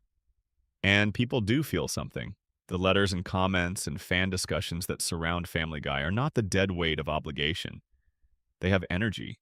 People care. They argue about which era was best. They defend their favorite characters. They build elaborate theories like the ones we have spent the last several hours examining. The theory about why we keep watching, the one that I think holds up under pressure, is that the show contains something that cannot be fully accessed in any single episode, but that accumulates across the entire body of work. A texture, a weight, the specific feeling that you get when you have spent enough time with a fictional world that it starts to feel like a real place. The characters in Family Guy have been present in so many people's lives across such a span of years that they have become something like actual relationships. You know Peter the way you know a difficult relative. You know Brian the way you know a friend who never quite figures himself out. You know Meg the way you know the person who absorbs everything without complaint until one day they cannot. The show is not as good as it was in its first 3 seasons. This is not a contentious statement. But it contains the same people it always had, changed and complicated, and in some cases damaged by 25 years of creative decisions. Still there. Still showing up on the green couch every week. And there is something about long familiarity with fictional people that generates its own kind of attachment that pure quality cannot account for and cannot replace. The mystery of why we keep watching is the mystery of why we maintain any relationship past its optimal state. Because the relationship contains something that we do not want to lose. Because the version of these characters that exists in our memory, the best version, the early season version, is preserved more vividly by our continued presence than it would be by our departure. Because stopping watching would feel like an ending, and endings are permanent, and the house on Spooner Street is still standing. The show is not great anymore, but it is still there, and maybe for the audience that has been watching since 1999, that is enough. Not because the audience has low standards, but because the attachment was formed before the standards changed. You love these people when they were at their best, and love of that kind does not disappear just because things got harder. Which is, when you think about it, exactly the same thing the show has been saying about the Griffin family for 25 years. You stay. Even when it is hard. Even when it resets and nothing changes. Even when the house will not hold a consistent shape and the people in it will not hold a consistent character. You come back to the couch, you sit down, you turn it on. The mystery of the show is also the mystery of family, which was the point all along. Appendix. Loose threads and unanswered questions worth watching for. Before we close out completely, here is a brief catalog of the smaller mysteries that did not fit neatly into any of the main sections, but that deserve a mention for any viewer who wants to start paying attention to the show's lore at a deeper level. The mailbox at 31 Spooner Street appears and disappears with no apparent pattern. Fans have tracked this across episodes and cannot identify a rule governing when it is present and when it is not. There is no theory that fully explains it. It may be the show's most genuinely random element, which, in a show otherwise built on patterns, makes it the most interesting. Brian's Toyota Prius. The license plate reads BRI-DOG. This is an official government-issued vehicle registration plate, which means Rhode Island has a record of a vehicle registered to a dog. What other vehicles are registered to non-human owners in the show's universe? And what does this tell us about the administrative relationship between the state government and the more unusual residents of the greater metropolitan area? The show has never examined this. The Drunken Clam, the bar where Peter and his friends gather, has an interior that is as spatially inconsistent as the Griffin house. It has a back room that appears in some episodes and not others. It has a second floor that is referenced, but rarely shown. The bar has been destroyed and rebuilt multiple times, and the rebuild is always identical to the original, which suggests either a very attentive contractor or something more unusual about the nature of the space. Stewie has a toy bear named Rupert that he treats as a real companion. Rupert does not speak. Rupert does not move. Rupert does not demonstrate any independent activity. But Stewie's relationship with Rupert is depicted as emotionally significant in ways that go beyond standard childhood attachment to a toy. There are episodes where Stewie speaks to Rupert and pauses, as if listening to a response that the viewer cannot hear. Whether Rupert is communicating with Stewie through some channel unavailable to others is a question the show has never answered and probably never will, but it is worth watching for. Joe Swanson's eyes are completely white. No irises, no pupils, just solid white. Every other character in the show has pupils and irises. Joe does not. The show has never acknowledged this visual distinction. Whether it is an artistic choice with no intended meaning or a deliberate indication that Joe perceives the world differently from other characters is not established. But the visual distinction is real and consistent. And finally, the question that every truly devoted viewer eventually arrives at. When the Griffins are not being watched, when no episode is running and the cameras are off and the score is not playing, what are they doing? What does the Griffin family look like in the absence of story? What does Peter do when there is nothing to disrupt and no lesson to fail to learn and no joke requiring his participation? What does Meg do when no one is looking at her? The show does not tell us. The show cannot tell us because the show is the watching, and in the absence of the watching, there is nothing to show. But the question is there every time the credits roll. The house is still standing when the episode ends. The lights are still on. The green couch is still there. Somebody is sitting on it. We just do not know what they look like when no one is writing the scene.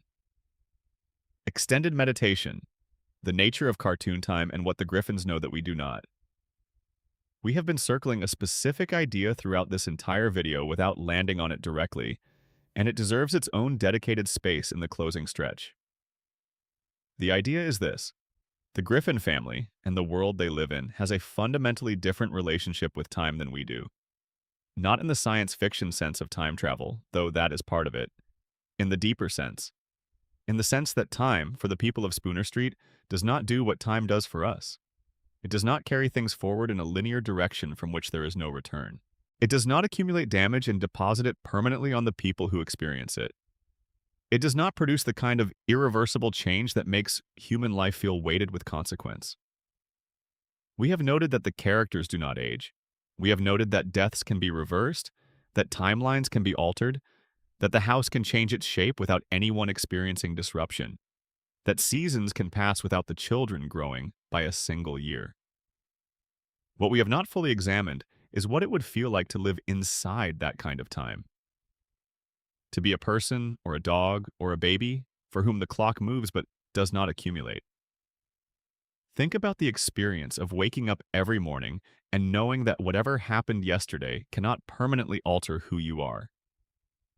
That the argument you had, the mistake you made, the thing you said that you cannot take back, these will be present in the day's continuity, but will not be present in the next episode's reset.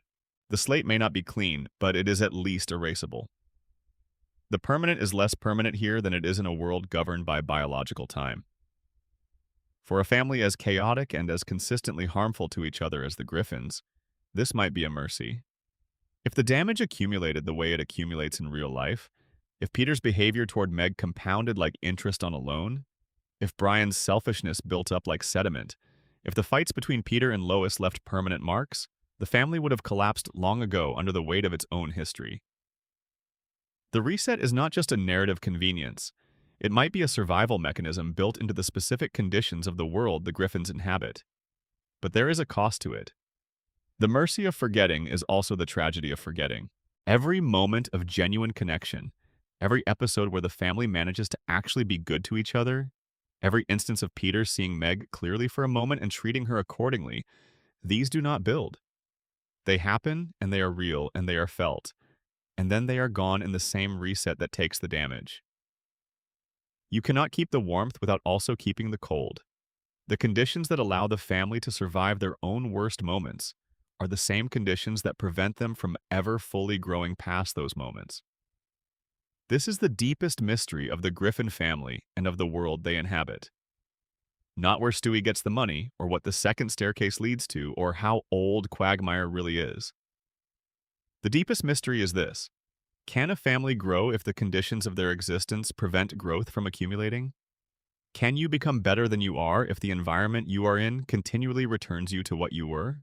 And if you cannot, is the kindest thing to give that family a world where the damage also does not accumulate, so that at least the suffering does not compound? The Griffins are not in hell. The theories that place them there underestimate them. They are in something more complicated than hell, which at least has finality. They are in a condition of perpetual potential. Every episode is a possibility of something different. Every reset is also a fresh start. Every moment where Peter almost becomes the father he could be and then does not quite become him is followed by another moment where the same possibility is available again. The show has been running for 25 years. The Griffins have been given 25 years of attempts. They have not gotten there yet. But the attempts keep coming.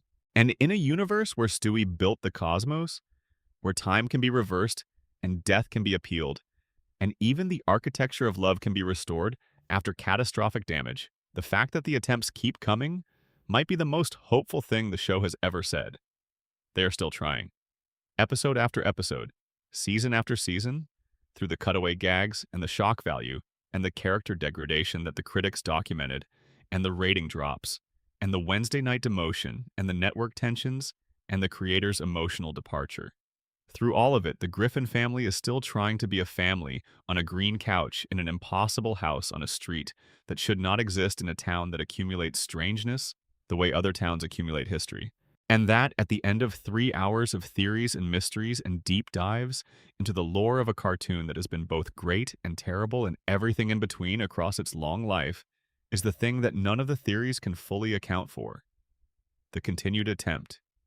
The persistent return.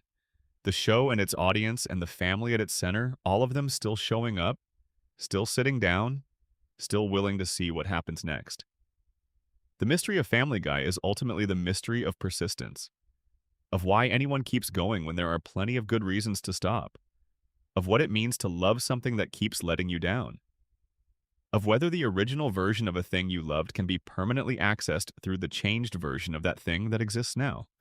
Like a photograph taken at the beginning of a long relationship that you carry in a wallet that has accumulated other things since. The Griffin family at their best in those first 3 seasons when the writing was sharp and the characters had depth, and Peter meant well and Brian was genuinely wise, and Stewie was genuinely terrifying, and Meg was simply a person who wanted to be seen. That family is still in there somewhere. In the house, in the lore, in the theories we have spent 3 hours building. You just have to know where to look. End of script. Total runtime target, 3 hours. Available for 11 Labs voiceover generation. Uncle Guy lore. Warhammer 40k.lore.theories channel. Final addendum. 8 more theories that deserve their own episode. Because 3 hours is never quite enough when the subject is right, here are 8 additional theories that the fandom has generated and that did not get their full due in the main body of this video. Consider this a late night bite bonus track. Watch start to be out. Yima by 1. Chris Griffin is the most honest character in the show. Chris Griffin is usually treated as the least examined of the main characters. He is awkward, he is not particularly bright, he draws well, he has a recurring subplot with an entity that lives in his closet that was never fully explained and was essentially abandoned after a few episodes. But there is a reading of Chris that the show occasionally supports, which is that he is the only member of the Griffin family who consistently says what he actually feels without the layers of defensiveness or performance that everyone else uses. When Chris is confused, he says so. When Chris is scared, he shows it. When Chris finds something funny, he laughs without calculating whether the laugh is appropriate. He is not the most developed character, but he might be the most sincere one. And in a family where sincerity is a liability, that makes him both the most vulnerable and the one least likely to be permanently damaged, because you cannot really wound someone who has no defended territory. 2. The show's cutaway gags get stranger as the show progresses for a reason. The trajectory of the cutaway gags from the early seasons to the later ones shows a clear directional drift toward the more abstract, the more disconnected, and the more structurally bizarre. Early cutaways were absurd but grounded. Later cutaways are sometimes so disconnected from anything that it becomes difficult to identify what they are responding to in the main story. If Brian is writing the show, this is exactly the pattern you would expect from a writer whose relationship with alcohol is worsening. Early in his writing career, he is disciplined enough to ensure the cutaways earn their place. Later, as the drinking gets worse, the connections become looser, the gags become longer, the discipline erodes. Brian's alcoholism is documented in the show's progression. So is the deterioration of the editorial standards that keep the cutaways from being indulgent. They are the same process. 3. Bonnie Swanson has been in perpetual pregnancy as a purgatorial condition. Bonnie Swanson, Joe's wife, was pregnant for what the fandom has calculated to be approximately 6 years of in-show time before eventually giving birth to Susie. This is obviously a continuity error that the writers eventually resolved, but the theory that has developed around it is that Bonnie's perpetual pregnancy was not an error, but a feature of her specific purgatorial condition. She was held in a state of constant expectation, constant preparation for a change that never came, as her own particular version of the suspended animation that seems to affect all of Spooner Street's residents. When she finally gave birth, it was not the resolution of a continuity problem. It was the resolution of a cycle that had taken the show's timeline 6 years to complete. 4. The show's universe is the least sophisticated level of the MacFarlane multiverse. In the hierarchy of Seth MacFarlane's animated universe, with American Dad at the top of the sophistication pyramid and Family Guy at the bottom, the theory suggests that each show represents a different level of complexity in a multiverse where the MacFarlane imagination is the generating force. Family Guy is the raw material. It is the chaos layer, the most basic expression of the themes that the other shows will elaborate on with more craft and consistency. The cutaways, the inconsistency, the impossibility of the house, these are not failures of craft. They are features of the stratum. This is what things look like before they are refined. Family Guy is not a lesser show. It is the foundational one. 5. Peter Griffin and Homer Simpson are the same person in different universes.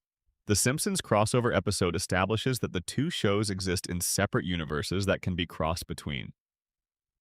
The theory that builds on this is that Peter and Homer are not parallel inventions by different creators, but genuinely the same soul, expressed differently by the conditions of their respective universes. Homer Simpson is what that soul looks like in a universe that, while absurd, maintains some basic respect for consequence and emotional authenticity. Peter Griffin is what that same soul looks like in a universe that has no such guardrails. The two of them meet and fight because meeting yourself across universes is inherently confrontational. You see what you could have been. You see what you became. The fight is not between two cartoon dads. It is between two versions of the same underlying character, and neither of them can fully win it, because winning would mean acknowledging that the other version is better. 6. The show is aware that it is declining and has been mourning it since Season 8. From roughly Season 8 onward, Family Guy has increasingly incorporated jokes about its own declining quality. Its over-reliance on cutaways, its characters' degraded versions of themselves, and its general drift away from what made it special. These jokes are usually framed as self-deprecating humor, but the fandom theory is that they are more than that. They are grief. The show knows what it used to be. The writers who make it know what it used to be. The self-aware jokes are not celebrations of irony. They are the show's way of mourning something it cannot get back. When a character breaks the fourth wall to comment on how the quality has dropped, they are not being clever. They are telling you something true. They miss it too. 7. The Pawtucket Patriots are actually the Griffins' real ancestors, playing out a sports version of their history. The New England Patriots analog in the show's universe is the Pawtucket Patriots, and Peter's relationship with them is as emotionally significant as his relationships with his actual family. The theory here is a loose one, but charming. The Pawtucket Patriots represent the aspirational version of the Griffin family lineage. Where the Griffins have failed, the Patriots succeed. Where the Griffins are disorganized and chaotic, the team is coordinated and purposeful. Peter's fandom is his way of accessing an alternate version of his own family story, one where the people carrying the Griffin name win. 8. Every single mystery in the show has the same answer, which is that someone is watching and has always been watching. This is the theory that you arrive at when you have followed all the others far enough. The inconsistent architecture, the non-aging characters, the deaths that do not stick, the purgatorial reset, the characters who break the fourth wall, the second staircase that leads somewhere no episode has shown, the room at the top of it that the show is protecting. All of these mysteries converge on the same answer. The world of the Griffin family is not a world without an observer. It is a world with a very particular observer. An observer whose watching is what sustains it. Without the watching, the house stops breathing. Without the watching, the characters stop having their experiences. Without the watching, the reset has nothing to reset to. The observer is you, the viewer. Every person who has pressed play on this show across 25 years. You are the missing piece of the mythology. You are the reason the house stands. The show is not just watched, it is kept alive by being watched. And the mysteries are not puzzles to be solved. They are invitations to keep looking, to keep finding reasons to press play one more time. To keep watching, because as long as you are watching, the Griffins are on the couch. And as long as they are on the couch, the house is still standing. And as long as the house is standing, there is still time for them to get it right. Closing thoughts. The show we fell in love with, and the one we keep returning to. We have now spent the equivalent of a full shift at work. Longer even. Sitting inside one of the most layered, most contradictory, most beloved, and most maligned animated shows in television history. We have pulled at threads that the show planted and then seemed to forget. We have followed implications into rooms the writers never opened. We have built a picture of a universe that is richer and stranger and more internally meaningful than any individual episode can convey. And the final thing worth saying is simply this. The show that exists today is not the show that existed in 1999. That is true. The characters have changed. The writing has changed. The heart has thinned in places where it used to be full. These are not controversial assessments. They are the conclusions that careful watching produces. But the mythology that the show has accumulated across 25 years is not thin. It is substantial and strange and full of questions that reward examination. The lore of Family Guy is not the lore of a show that stopped caring. It is the lore of a show that has been through things, that has been canceled and resurrected, that has lost writers and gained new ones who brought different ideas, that has been shaped by the specific economics of animated television in ways that left marks, that has been loved by more people than its creators could have imagined when they pitched a 15-minute pilot to Fox in 1998 and were handed a green light that changed television. The mysteries we explored here are not failures of consistency. They are the evidence of time. They are what a world looks like when it has been lived in long enough to develop its own archaeology. The Griffin house has layers. The Griffin family has layers. The town has layers. And the audience that has been watching all of this for 25 years has its own layers too. Its own accumulated relationship with these characters. Its own version of the memories that the characters themselves cannot hold on to. You remember Brian before he became insufferable. You remember Stewie before he became soft. You remember Peter before he became cruel. You remember the show when it was sharp and when it made you feel that specific kind of delight that comes from watching something be exactly as good as it knows it is. And you carry that with you into every new episode, the way you carry the memory of who a person was when you first loved them, which is one of the more complicated gifts that time gives. The house is still there, the couch is still there, the light is still on. Whatever room is at the top of that second staircase, whatever is being kept in there, whatever the show has been building toward across 25 seasons of breath and reset and attempt, it is still waiting for the episode that decides to open the door. Until that episode comes, we will be here, watching, keeping the house standing in the only way that viewers can by caring enough to keep looking. Thank you for watching this. Thank you for all of it.